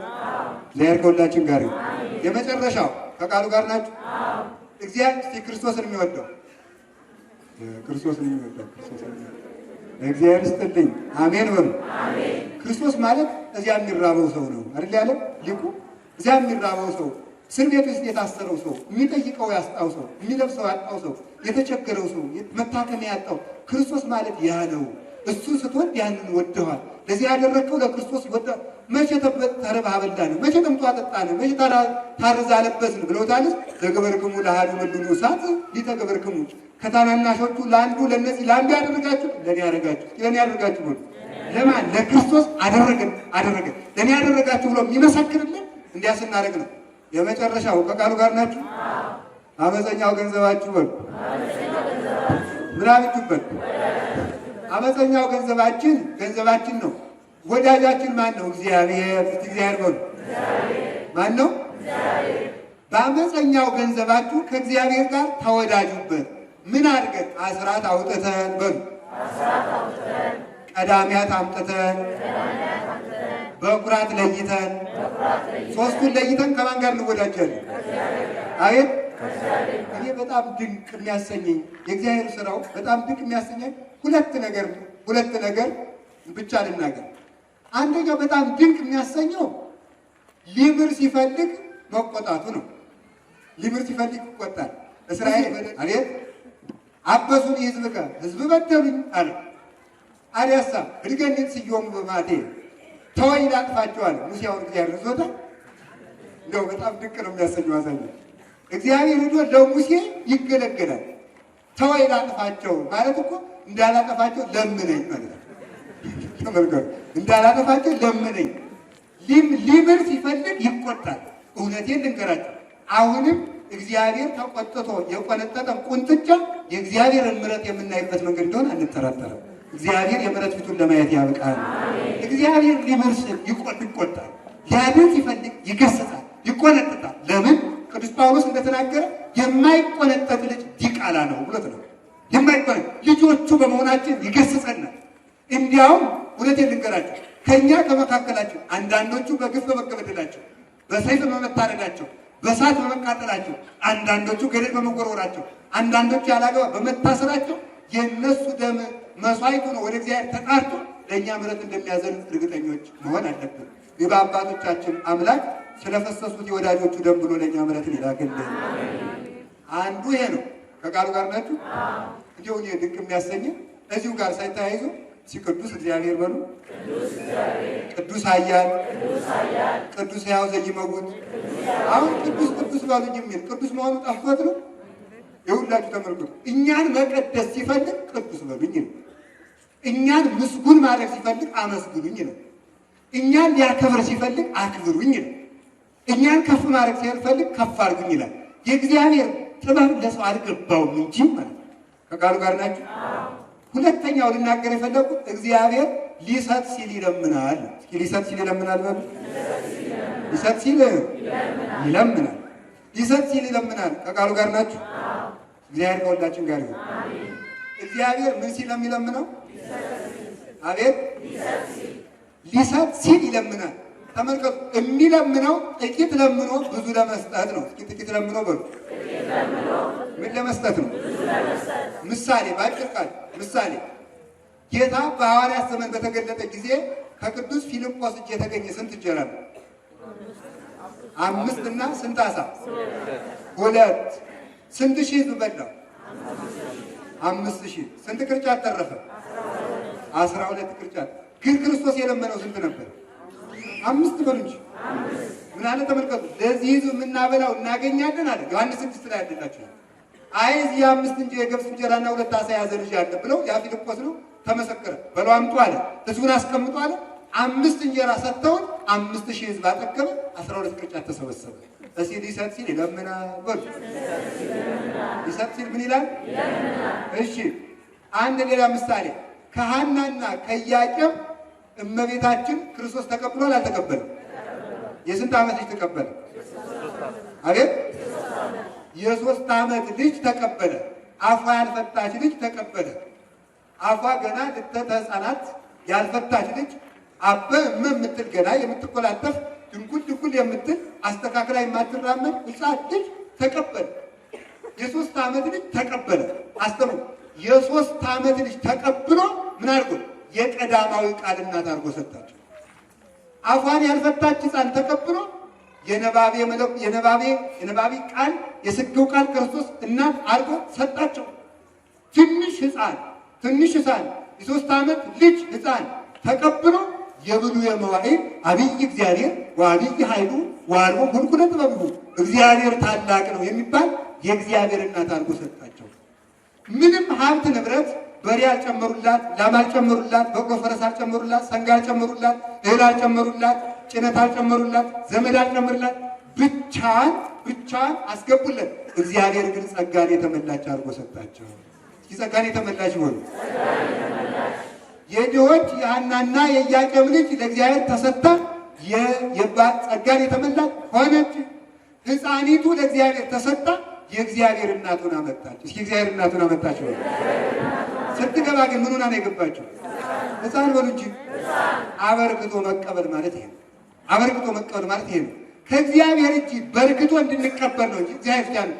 አሁን ይህም ቤተክርስቲያን ለመስራት በሉ እንግዲህ ይህን ያህል ብር ያስፈልገናል። ለሲሚንቶ ይሄን ያህል ወይኔ ድቅ የሚያደርገኝ ድንጋይን የፈጠረ ማን ነው? ውሃን የፈጠረ ማን ነው? በላንተ ድንጋይ ተፈለጥ ራስ ተሰንጠቅ ስንጠቅ በላንተ ደግሞ ድንጋቅና ሲሚንቶ በውሃውናና አውካ በቃ አንተ ደግሞ ተጋጠም በአንድ ቀን እግዚአብሔር ቤቱ መስራት አይችልም። ታዲያ ተበልኩ ሊሰጥ ሲል ይለምናል። ጎል ሊሰጥ ሲል ይለምናል። ስለዚህ እግዚአብሔር ሰዎች ከዛሬ ጀምሮ ከምትችሉት ለየትኛው አጥቢያ ቤተክርስቲያን አሁን ተመልከቱ። ክብረ በዓል ይመጣል። ሚካኤል ይሆናል፣ ገብርኤል ይሆናል፣ ጊዮርጊስ እመቤታችን ማርያም ትሆናል። እዚያ ስንሄድ በዓመት አንድ ጊዜ እንኳን አድርሶን ልንማር ስንሄድ በቤት ህንፃ ልንሰራ ነው በሉ እጃችሁን ዘርጉበት። አይሰለቻችሁም? እንቅጯን ተናገሩ። እንዲሁ ሁልጊዜ ልመናል እንዲሁ ዛሬስ ክርስቲያን መሆን ሰለች ብላችሁ አታውቁም? መፍትሄው ምንድን ነው ስትሉ አስራት ማውጣት። እስኪ አስራት ማውጣት ነው። በዓመት አንድ ጊዜ መጥተን እግዚአብሔርን መስማት ሲገባል ብር ሰምተን እንሄዳለን። ሳንማር ለታቦት ሰግደን መልስ ሲገባል ተማረን ተሰልችተን በረከት ይዘን ይሄ የሆነው ምንድን ነው? አስራት በኩራት ባለመውጣታችን ከ10 አንድ። ለዚህ ነው የሚገባን ለእግዚአብሔር ባለመስጣታችን ገንዘባችንም በቀዳዳ ከረጢት እንደተቋጠረ አሸዋ ነው አይደል የተባለው? በላይ ይገባል በታች ይፈሳል። የመንግስት ሰራተኛው ወሩን ከአራት ይከፍለዋል ይባላል። እውነት ይሁን ሐሰት እናንተ ክፈሉ ንገሩ። የሰማችሁ ነው? እሺ በጣም ጥሩ። የመጀመሪያው ደሞዝ የተቀበለበት ሳምንት ፍስሐ ይባላል። ገንዘብ በደንብ ስለሚቀበልበት። ሁለተኛው ሳምንተ ኦዲት ይባላል። ለካፌ እኔ ያልከፍላለሁ፣ ለኪራይ እኔ ያልከፍላለሁ የሚልበት። ሶስተኛው ምን ይባላል? ሳምንተ ፍዳ። ሳምንተ ፍዳ ይባላል። ምክንያቱም አልቋል፣ የፊተኛውም አልደረሰም፣ የኋለኛውም አልቋል። አራተኛው ሳምንተ ተስፋ ይባላል። ለደሞዝ ሳምንት ይመጣል እያለ የሚበደርበት ጊዜ ስለሆነ ማለት ሳምንተ ተስፋ። ይህንን ሁሉ ችግር ያመጣው ምንድን ነው? አስራት በኩራት አለማውጣታቸው። ከቃሉ ጋር ናቸው። አስራት አለማውጣት እንዲህ ያለ ድሃ ያደርጋል። እንዳንበረክት እኔ እግዚአብሔር ያየኛል፣ እናንተ የኔ ልቤን ማታዩት እግዚአብሔር ያየኛል። እናንተ ወይም እዚህ ያሉት የቤተክርስቲያን አባቶች እንዲወድ ብዬ ምንም እንደማናገር መድኃኒዓለም ያውቃል። እየጠፋን ነው። አሁን ለቤተ ክርስቲያን ህንፃ እንዲሰራ የካህናት ደሞዝ እንዲጨመር እንደዚህ እንዲህ አይደለም ብቻ ደግሞ የምናገረው እኛ ራሳችን የነፍሳችን እንኳን ብንተው በረከት እንድናገኝ ለእግዚአብሔር አስራታችን ነው። ጫማም የሚሰፋ ይሁን የሾፌርም ይሁን ማንኛውም ሰው ቢሆን በቀን 10 ብር ካገኘ አንዷ ብር የእግዚአብሔር ነው። ያችን እንስ አበርክተን እንቀበላለን። እሺ ሁላችሁም እሺ በሉ። እግዚአብሔር እሺ ይበላችሁ። እናንተ እሺ እንዳላችሁ እግዚአብሔር እሺ ብሎ ጸሎታችሁን ይስማችሁ። ከቃሉ ጋር ናችሁ። እግዚአብሔር ከሁላችን ጋር ይሁን። እስኪ አንድ ሀሳብ ልንገራችሁ። ካህን ሀብታም ይሁን ድሃ? አቤት ግን ቆይ ካህን ሀብታም ይሁን ድሃ? ግን እናንተ አትቆጡ። ይኸው ዛሬ እኛ ገንዘብ ሽቱ ሲረጩበት፣ ካባ ሲጋይሩበት፣ ቤት ሲሰሩበት አትሉም? ለምን እውነቷን አትናገሩ? ትላላችሁ እኮ እውነቱ ማለት ነው። መነኩሴ ራሱ አስጠልታችሁ የለም አስጠል አንድ ሰውዬ ወደሆነ ቦታ እየሄድኩኝ መኪና ውስጥ አብረን ተሳፍረን በጎን ቁጭ ብሎ በስልክ ነው የሚሳደብ። ቆይ አገኘሃለሁ ዋጋ እንሰጣለን። ስልኩን ሲዘጋው ተው እናቴ ሰው አትሳደብ አለ። ንዶት አለቀ። መነኩሴ መጀመሪያ ራስህን ማስተካከልኩ ብሎ ትንሽ ቆይቶ ነዶት አባ አቤት ለምንድን ነው ግን መነኩሴ ሌባ የሆነው አለ። ከዛ ምን ብዬ እንደመለስኩለት እናንተ ሌቦች ስለምትወልዱ እየተናገርኩ ነው ማለት ነው። ለምን ሌባ ሕዝብ ትክክለኛ አባት አያገኝም። እናንተ እግዚአብሔርን ካልሰረቃችሁ የማይሰርቁ ካህናትን ይሰጣቸዋል፣ የማይሰርቁ መነኮሳትን ይሰጣቸዋል። ካህንማ ይኑረው እንጂ እንዲሁ ዛሬ በእውነቱ ምዕመናን አዛዥ ናዛዥ ጌቶቹ ናቸው አልኩ። አዛዥ ጌቶች እኮ ነው ናቸው። በቃ ተፈርታችሁ ለምዕመኑ እንዳይከፋው ለምዕመኑ እንዳይከፋው ለምዕመኑ እንዳይከፋው ተብሎ ነው። በተለይ የውጭ ሀገርና ኢጣሊያ ድረስ ነው። እዚያ ካገኘናቸው እዚያ እንነግራቸዋለን። በወርድ ስለሚመሩት መከራን የሚያበሉ ማለት ነው። መከራ በቃ መነኩሴውንም ጳጳሱንም እነሱ የሚያዙት የሚያሽከረክሩት ነው የሚመስላቸው። የአንድ ጥያቄ ልጠይቃችሁ። አሁን እንግዲህ ተመልከቱ። አንድ ቦታ አለ የሆነ ጉባኤ ሲዘጋጅ በእውነቱ እነዚህ መምህራን 3 ቀን 2 ቀን ሰብከዋል። ለእነዚህ ራት ስፖንሰር የሆኑን ወለተ ማርያምና ገብረ ማርያም እግዚአብሔር ይስጣቸው ልንበርዳቸው ይባላል። ይህ ለምንድን ነው ልል የምንለላቸው? እኔ የአምላክን ስጋ አብልቼ ልል ሳይባልልኝ እኔ አምላክን ደም አለጥቼ ልል ሳይባልልኝ ስለዚህ ተመልከቱ፣ ነገሩ ተበላሽቷል። ብንስተካከል አይሻልም? ይሻለናል። እውነት ነው። እንዲያመሰግናችሁ ትፈልጋላችሁ። እንዲያመሰግናችሁ እልል እንዲበላችሁ እንዲደለቅላችሁ። በእውነቱ ዝክር ይዘከራል እዚያ። ከዚያ በኋላ ቤት ተመጡ። በእውነቱ ወይዘሮ እህታችን እገሌ ወንድማችን እገሌ ድሮም የመስጠት ዘር ናቸው። እንዲህ ያለ ነገር አያስፈልግም። ከቃሉ ጋር ናችሁ። በዚህ ዘመን አንድ አባት አሉና ምን ይላችሁ? እኔ ምረቃዬን አላባክንም ይላል። ምረቃዬን አላባክንም። እንዲያውስ እኔ ያዛኝን ብሬ ነው። እኔ አሁን እናንተ ቤት ብገባ እንጀራ ብሰብኝ ስገባ ምንድን ያለ ባለቤቱ ሄዱ ስንቅ አትቋጥሩ፣ ከተከፈተላችሁ ቤት ግቡ፣ ሰላም ለዚህ ቤት ይሁን ይበሉ። ከተቀበሏችሁ ሰላማችሁ ያድርባችኋል። ሰላማችን ማን ነው? ክርስቶስ ወደ ከተቀበሏችሁ ሰላማችሁ ያርፍባችኋል ማለት እናንተን ሲቀበሉ የእናንተ ሰላም እኔ በቤቱ አርፋለሁ ማለት ነው። እምቢ ካሏችሁ ልባችሁን አራቅኑ። ታዲያ እኔ ገብቼ ካህኑ ገብቶ ሰላም ለዚህ ቤት ይሁን ስል ክርስቶስ የሚገባ ከሆነ እንዲሁ ሻይ አጠጥታችሁ ለእናንተ ልንምን አንልም። ስለዚህ ከዛሬ ጀምራችሁ ተስተካክላችሁ ምስጋና ሳትፈልጉ ለካህናት እና ተመልከቱ። ለዚህ ነው 50 ብር ትሰጣላችሁ። 50 ብር ለመነኩሴው ለካህኑ 100 ብር ለሳሙና ብር ይሰጣል። ደግሞ አንዳንዱ ደግሞ እንደው ጨመር ካለ በግ ይገዛል። የትንሳኤ በኋላ ንስሐ ሲገባ እንደው አባቴ ኃጢአት ሰርቻለሁ። አይወልድ ተማሪ ኧረ ስንት ኃጢአት አለ አንቺማ ቀላል ነው። ለምን ያ ውለት አለ። ከቃሉ ጋር ናችሁ። ቆይ ከቃሉ ጋር ናችሁ። እግዚአብሔር ከሁላችን ጋር ነው። ታዲያ ይሄን እንዲስተካከል ካህናት ሀብታም መሆን የለባቸውም? የራሳቸው የሚበቃ ነገር ካላቸው ግን አይ ኃጢአት ነው ኃጢአት ነው። አቶ ገሌ ቢሆን ወይዘሮ ገሌ ቢሆን ረፉ፣ አስካለ ማርያም ቢሆን ገብረ ማርያም ረፍ፣ እንዲህ ያለ ነገር የለም። ክርስቶስ ውሸት አይወድም ብለው አይ ተመልከቱ፣ ገንዘብ ብሏል ሙሴ። ገንዘብ አይናማዎችን እውር ያደርጋል። አያደርግም? ያደርጋል። አይናማቸው ፍርድ እንዲያጣሙ አይኑ ችግር ያለበት ሰው ፀሐይን ትክ ብሎ ማየት እንደማይችል የገንዘብ ፍቅር ያለበት ሰው እውነትን ትክ ብሎ ማየት አይችልም። ስለዚህ አባቶቻችን እንኳን እንዲፈሩን አድርገናቸዋል እኮ። ሽባ አደረግ ነው። ክህነቱንም ቤተ ክህነቱንም ምንኩስናውንም ጵጵስናውንም ዲቁናውንም ሽባ አደረግ ነው። ጨመር አድርገው ሲመጡ ጨመር ያለ አድርጋ የምትሰጥ ስትመጣ ጸበሉም ጨመር ብሎ እንዲሰጣት እንዲደረግ የምታደርጉን እናንተ እኮ ናችሁ። እናንተው አብልታችሁ እናንተው ታማላችሁ። አይጣል አይደረስ እኮ ነው ማምላክ። የከተማ ሰው አስቸጋሪ ነው። አውቄ ነው ወዳችኋለሁ ማለት ከቃሉ ጋር ናችሁ። ዛሬ ወላችሁ ጋር አሁን የከተማ ሰው ሽቱ ገዝቶ ለመነኩሴ ይሰጣል። ቋንጣ ቀጥቅጦ በአገልግል ይዞ ለገዳም መነኮሳት ያቀብላል። ከዚያ በኋላ ተመልከቱ፣ እኛ መነኩሴ አባ አቤት ለዚህ ነገር እንፈልገዋለን። ከዚያ በኋላ አባ ገሌ የሚባል አባት አውቅ ነበር ልደውልላቸው፣ እኔ ሰው ናቸው አሁን ላስመጣቸው ይላል። ዘዋል ጌታቸው መሆን ይጀምራል። የእኛ ሰው ጌታ መሆን ይጀምራል። እንዲህ አብልቶ እንዲህ አጠጥቶ ሽቱ ብታስለምዱን እናንተ፣ ውስኪ የሚባል መጠጥ ብታስለምዱን እናንተ፣ ስጋ ብታስለምዱን እናንተ፣ ብትሰድቡንም እናንተ፣ ሌላ ማን ይሰድበናል? ስለዚህ እግዚአብሔር ሰዎች እንከባበር ይላል ዘመኑ ሰው። ስለዚህ ከቃሉ ጋር ናችሁ። መፍትሄው ምንድን ነው ስትሉ አስራት ማውጣት። እስኪ አስራት ማውጣት ነው። አስራታችሁን አውጣችሁ ቀዳሚያቱን አውጣችሁ በኩራቱን ሰጥታችሁ የሚሰርቅ ካህን ካለ ለቀም። አይ እኔ ቄስ ነኝ እኔ አባ ነኝ አይ የሚባል ጉድ የለም። ሰይጣን ማለቃ ነበር። ዝም በል እኔ እንዲህ ነኝ እኔ እንዲህ የሚባል ጉድ የለም። አስራትን አውጥቶ ያንን አድርጎ መንቀፍ ይገባል። እውነት ለመናገር ግን ካህናትን መስደብ ሲኦል እንደሚወረውር ማወቅ ይገባል።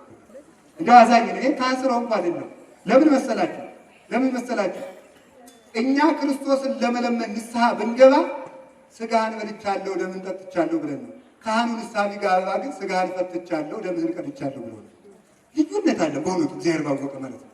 ያን የመንግስተ ሰማያት መክፈቻ ቁልፍ የያዘ 10 ጣቶቹ በመለኮት ደም የሚታለሉ ይህንን ካህን አምላክ ሱራፌል ኪሩቤል ሊነኩት የማይችሉትን የሚዳስሰውን እሱን ኃጢአት ሲሰራ እንኳን ብናገኘው ዘወር ብለን የመንቀፍ ስልጣን የለንም።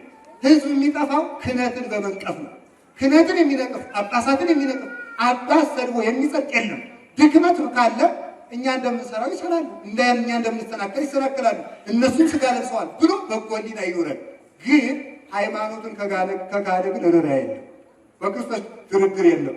ቅዱስ ዲዮስቆሮስ ሊሆን መጣና አንተ አለው ተመልከቱ፣ እኔ የምልህን ሃይማኖት ስማኝ። አልሰማም፣ አውግዤሃለሁ አለው። እኔም አውግዤሃለሁ። ኧረ ተው እኔ እኮ አለቃ ነኝ አለው። ሰይጣንም አለቃ ነበር። አለቃ የምትሆነው ሃይማኖት ግን ከጠበቅ ነው ብሎታል። ሃይማኖቱን ከካደ ሰው ክብር አይሰጠውም። የሰውነት ክብር እንሰጠዋለን እንጂ አባትነት ክብር የለውም። ሃይማኖቱን ጠብቆ በስጋው ቢበላ ቢጠጣ ግን በሰው ፈጽሞ መፍረድ አይገባም። አላችሁ የላችሁ? በዚህ በጎንደር በኩል አሁን አባ አጋቶን የሚባል ጨርሻለሁ። አሁን አባ አጋቶን የሚባሉ አባት ነበሩና 5 ቁና ባቄላ ነው የሚበሉት በቀን። 5 ስንት ነው? 5 ቁና ነው የሚበሉት በቀን። ደግሞ 500 ነው የሚሰግዱት። ከዚህ አንድ ጓደኛቸው ባይታዊ ደግሞ አንተ 500 በልተህ 5 ቁና በልተህ የሰገድከው ስግደት ይቅርብህ እግዚአብሔር ምን ይሆንከን እንደው በልቀንሳል ምን አደርጋለሁ ብለው 2 ቁና ብቻ በሉ። 2 ቁና ብቻ በልተው ከዚያ በኋላ ተመልከቱ ሊሰግዱ ቢሉ 200 እንደሰገዱ አቆሙ። አቃታቸው። ጌታዬ ምንድነው እባክህ ጉልበቴን ስጠኝ ላገልግልህ። ዝም ብለህ የሰጠውን እየበላህ ስራ። ዝም ብለህ 500 እንድትበላ 5 ቁና እንድትበላ ፈቅጄልሃለሁ። ዝም ብለህ ስግደትህን አታቋርጥብኝ። ከዚያ በኋላ ያኛውን ሄዶ እግዚአብሔር በራስህ ጸጋ ኑር፣ በሰው ኃጢአት አይፈረድብህም። አንተ ምን አገባህ? አንተ የሚበላውን ነው እንጂ ለእኔ የሚሰራውን አታይም። ቀን 5 ቁና ሲበላ ታየዋለህ። ሌሊት ለእኔ ምን እንደሚያደርግ አታውቅምን? አርፈህ ቁጭ በል አለ።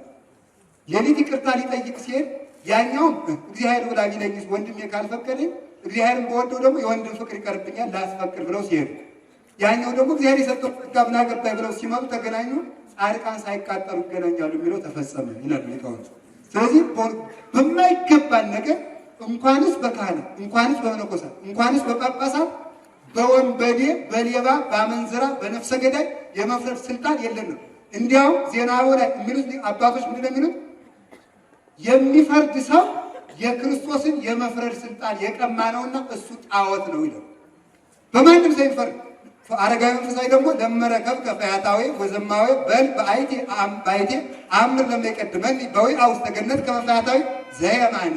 አንተ ሞኝ ወንበዴም ብታይ ሌባም ብታይ ነፍሰ ገዳይም ብታይ ዘራፍም ብታይ ሰካራም ብታይ ይሄ ሰውዬ እኔን ቀድሞኝ ገነት እንደ ፈያታዊ ዘማን ይገባለሁ ምን አውቃለሁ እያልክ ለፍ ምን አውቃለሁ እያልክ ለፍ። ስለዚህ ከዛሬ ጀምሮ ንጹሐን ካህናት፣ ንጹሐን መነኮሳት፣ ንጹሐን ጳጳሳት እንዲኖሩ አስራታችን እናውጣ። ስለ ሁለት ነገር፣ አንደኛ ቤተክርስቲያኒቱን ለመጠበቅ፣ ሁለተኛ ከእግዚአብሔር ጋር ወዳጅ ለመሆን። ስጋውን ለሰጠ ደሙን ለሰጠ አባት ላም ይነሳል፣ ልጅ አጓት ይነሳል ይባላል። አባት ላም ይሰጣል፣ ልጅ አጓት ይነሳል። ስጋውን ለሰጠ ደሙን ለሰጠ እግዚአብሔር ከአስር አንድ መሰጠት መነፈቅ አይገባው። እግዚአብሔርን ቀምተናል፣ የቀማነውን እንመልስ። ይትሌቃ ሀጥ ወይፈቲ መዝሙር 36 ላይ ያለ ነው። ቁጥር 22 ላይ የመጨረሻ ጥቅሴናት ኃጢአተኛ በሉ ተበድሮ አይከፍልም በሉ። ኃጢአተኛ ተበድሮ አይከፍልም። ሶስተኛ ኃጢአተኛ ተበድሮ አይከፍልም። ጻድቅ ግን ይራራል ይሰጣል። ከዚህ አባቶች ይገለብጡታል ሲተረጉሙ። ይሄን ዳዊቱ እንደዚህ ነው የሚለው ሲተረጉሙ፣ ይሰጣል ይራራል ይላል። ይሰጣል ይራራል። ኃጢአተኛ ተበድሮ አይከፍልም። ከእኛን ጀምር አይሻልም? ኃጢአተኛ መነኩሴ ምንኩስናን ከእግዚአብሔር ተበድሮ ጽድቅን ለእግዚአብሔር አይመልስለትም። ጽድቅን ለእግዚአብሔር አይመልስለትም። አንዱ እኮ ነው ተዋት መንኩስ እኔን አገልግል ተውኔን ጡረይ ብትለው እናቱ ኧረ ለዚህ ቀር ያለም ብሎ መነኮሰ። ጎበዝ 10ኛ ክፍል ማትሪክ ሲቀርባችሁ እየሮጣችሁ መመንኮሳችሁን ማቆም አለባችሁ። አዛኝን ከልቤ ነው። ዓለም ስትንቀው የመነኮሰ ሰው ዓለም ስታከብረው ምንኩስናውን ይጥለዋል። በስሜት የሚመነኮስ ክርስትና የለም። አስተውላችሁ ተጓዙ። መነኮሰ የምንኩስና ስራ ሳይሰራ ሞተ፣ ሲኦል ገባ። እናቱም ኃጢአተኛ ነበረች፣ ሲኦል ገባች። እናቱ ምን እንዳለችው ታውቃላችሁ? አንተንም ከዚህ አመጡ ሆይ እኔን ሳትጦረኝ ጥለህ እየሄድክ እኮ ከዚህ ለመውጣት ነበር። ከዚህ መግባት ላይ ቀርማ እናትህን ብታገለግል ቢያንስ እናቱን አገልግሏል ተብሎ ትጸድቅ ነበር ብለዋል። ስለዚህ ኃጢአተኛ መነኩሴ ቆቡ የክርስቶስ የሾህ አክሊል፣ ቀሚሱ የክርስቶስ ቀለሜዳ፣ መቋሚያው ክርስቶስ የያዘው የወርቅ በትር በስቅለት ዕለት የያዘው ይህ ምሳሌ ሆኖ ሳለ የምንኩስናን ብድራት አይከፍልም። አላችሁ የላችሁ? ኃጢአተኛ ካህን ክህነትን ከእግዚአብሔር ተበድሮ ህዝቡን ላድንበት። የካህን መክሊቱ ሁለት ነው። አንደኛ ማስተማር ነው፣ ሁለተኛ ማቁረብ ነው። አያስተምርም፣ አያቆርብም። ንስሐ ልጅ መያዙን ዝክር መዘከሩን እንጂ ማቁረብና ማስተማሩን አያስተውልም። የክህነቱ ብድራት ፍዳ ይጠብቀዋል። ኃጢአተኛ ዲያቆን ዲቁናን ተበድሮ አይከፍልም።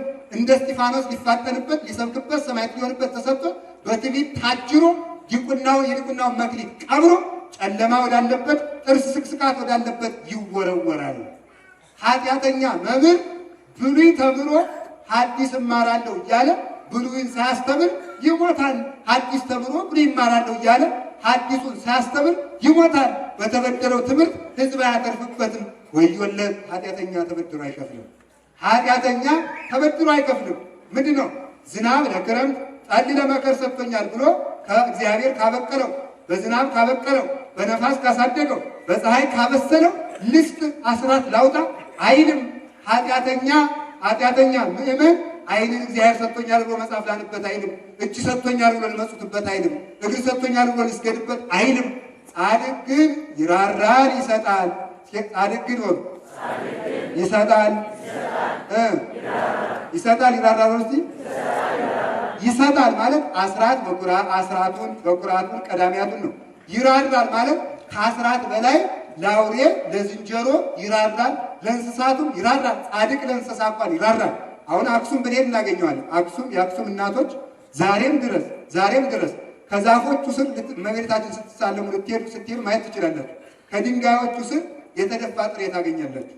ወፎቹ እንዲበሉ ብለው ለወፎቹ በየቀኑ ጥሬ ይደፋላቸው። ይሄ ዛሬ በዚህም ዓመት ማየት ትችላላችሁ። በሚቀጥለው ዓመት የምታዩት ታገኙታላችሁ። ጥሬ ይደፋላቸው። የማኅበረ ሥላሴ መነኮሳት እንደነገርኳችሁ አሁን ድረስ አንበሳ፣ ጅብ፣ ዘንዶ እሾህ ቢወጋው ያወጡለታል። ለእንስሳት ሳይቀር ይረራል። የሚቀድመው ግን መስጠት ነው። ስለዚህ እግዚአብሔር ቤተሰቦች መስጠት አስራት በኩራት ነው። መራራት ለነዳያን። እስኪ አንድ ጊዜ በሉ መስጠት አስራት በኩራት፣ መራራት ለነዳያን። ስለዚህ ለነዳያን የምንመጸውተው፣ ለተቸገሩ ሰዎች የምንረዳው፣ ለተቸገሩ ሰዎች የምናበረክተው ሁሉ ምን አይባልም? አስራት አይባልም። አስራት የሚባለው ከ10 1 ለቤተ ክርስቲያን የምናበረክተው አስራት ይባላል። ቀዳሚያት ማለት ከእህሉ መጀመሪያ የደረሰውን ከእህሉ መጀመሪያ የደረሰውን ያንን መስጠት ቀዳሚያት ይባላል። ይሄ ቀዳሚያት ወይም ለከተማ ሰው ስንቀይረው የመጀመሪያ ደሞዙን ወይም የመጀመሪያ ትርፉን ማለት ነው። በኩራት ማለት የመጀመሪያ ከብት ካለ ከብት የሚያዋልድ ካለ የመጀመሪያውን ከብት ለእግዚአብሔር መስጠት፣ የመጀመሪያ ልጅ ለክህነት ለምንኩስና ለእግዚአብሔር መስጠት በኩራት ይባላል። ቀዳሚያት የመጀመሪያ ደሞዝ ነው። አስራት ከ10 1 ነው። እነዚህን ሰጠን ከእግዚአብሔር ጋር ብንወዳጅ የበረከተው ጤና ይሁን የበላነው ጤና ይሁንና ቅዱስ ዳዊት ምን አለ? ዋጥፋ ሁሉ ኃይለት የእህሉን ኃይል አጠፋው ይላል። የእህሉን ኃይል እግዚአብሔር ሲጣላ የእህል ኃይል ያጠፋል። እንዲሁ ግን አሁን እኮ ዛሬ ተውዳ ገብቷል እኮ አይጣፍጠው ቢበላው ቢቀያየው አይጣፍጠው። የእህል ኃይል ሲጠፋ እህሉ ራሱ በሽታ ይሆናል። ስለዚህ ይህን እንዳይሆን እግዚአብሔር በበረከት እንዲጎበኝን ያለንን ሰጥተን ከእግዚአብሔር ጋር እንወዳጅ። አንድ ሀሳብ እናንተ ለቤተ ክርስቲያን ሰጣችሁ። ለቤተ ክርስቲያን ከሰጣችሁት ለካህናት ደሞዝ ተሰጠ። ካህናቱ የበሉት የማን ነው? ተናገሩ። አቤት የእግዚአብሔር ነው። አሁን ይህን ካባ እናንተ ነው የገዛችሁት ማለት ቤተ ክርስቲያን ያገኘሁትን ያለ ግን ምን አላለ? ግን ይሄ የማን ነው? እግዚአብሔር ወልጅ። በብሉይ ኪዳን ህዝቡ መሬት ሲካፈሉ ካህናት አልተካፈሉ። ያልተካፈሉባት ምክንያት ምንድን ነው? ርስታችን እግዚአብሔር ነው ማለታቸው። ርስታችን እግዚአብሔር ነው። ህዝቡ ለእግዚአብሔር ይሰጣል፣ ካህናት የእግዚአብሔርን ይበላሉ። ስለዚህ የሚበሉት የህዝቡን ሳይሆን የእግዚአብሔር ነው። ለምን? ለእግዚአብሔር ከተሰጠ በኋላ የእግዚአብሔር ነውና። ስለዚህ እግዚአብሔር ሰዎች በሃይማኖታችን ጽድቅ እንድንሰራበት ጊዜያችን ተጠቅመን የሰማይ ቤት እንድንሰራ አካላችን ለማይረባ ነገር ሳናውል አንስተን ጠብቀን ለእግዚአብሔር እንድናስረክብ አስራታችን በኩራታችን ቀዳሚያቱን አውጥተን በእግዚአብሔር እንድንባረክ በረከተ ሥጋ በረከተ ነፍስ እንድናገኝ አመፀኛው ገንዘባችን ወዳጅና ብጅበት ያስተማረን የመከረን የአባቶቻችን አምላክ ቅዱስ እግዚአብሔር ክብር ምስጋና ይግባው። ስብሐት ለእግዚአብሔር።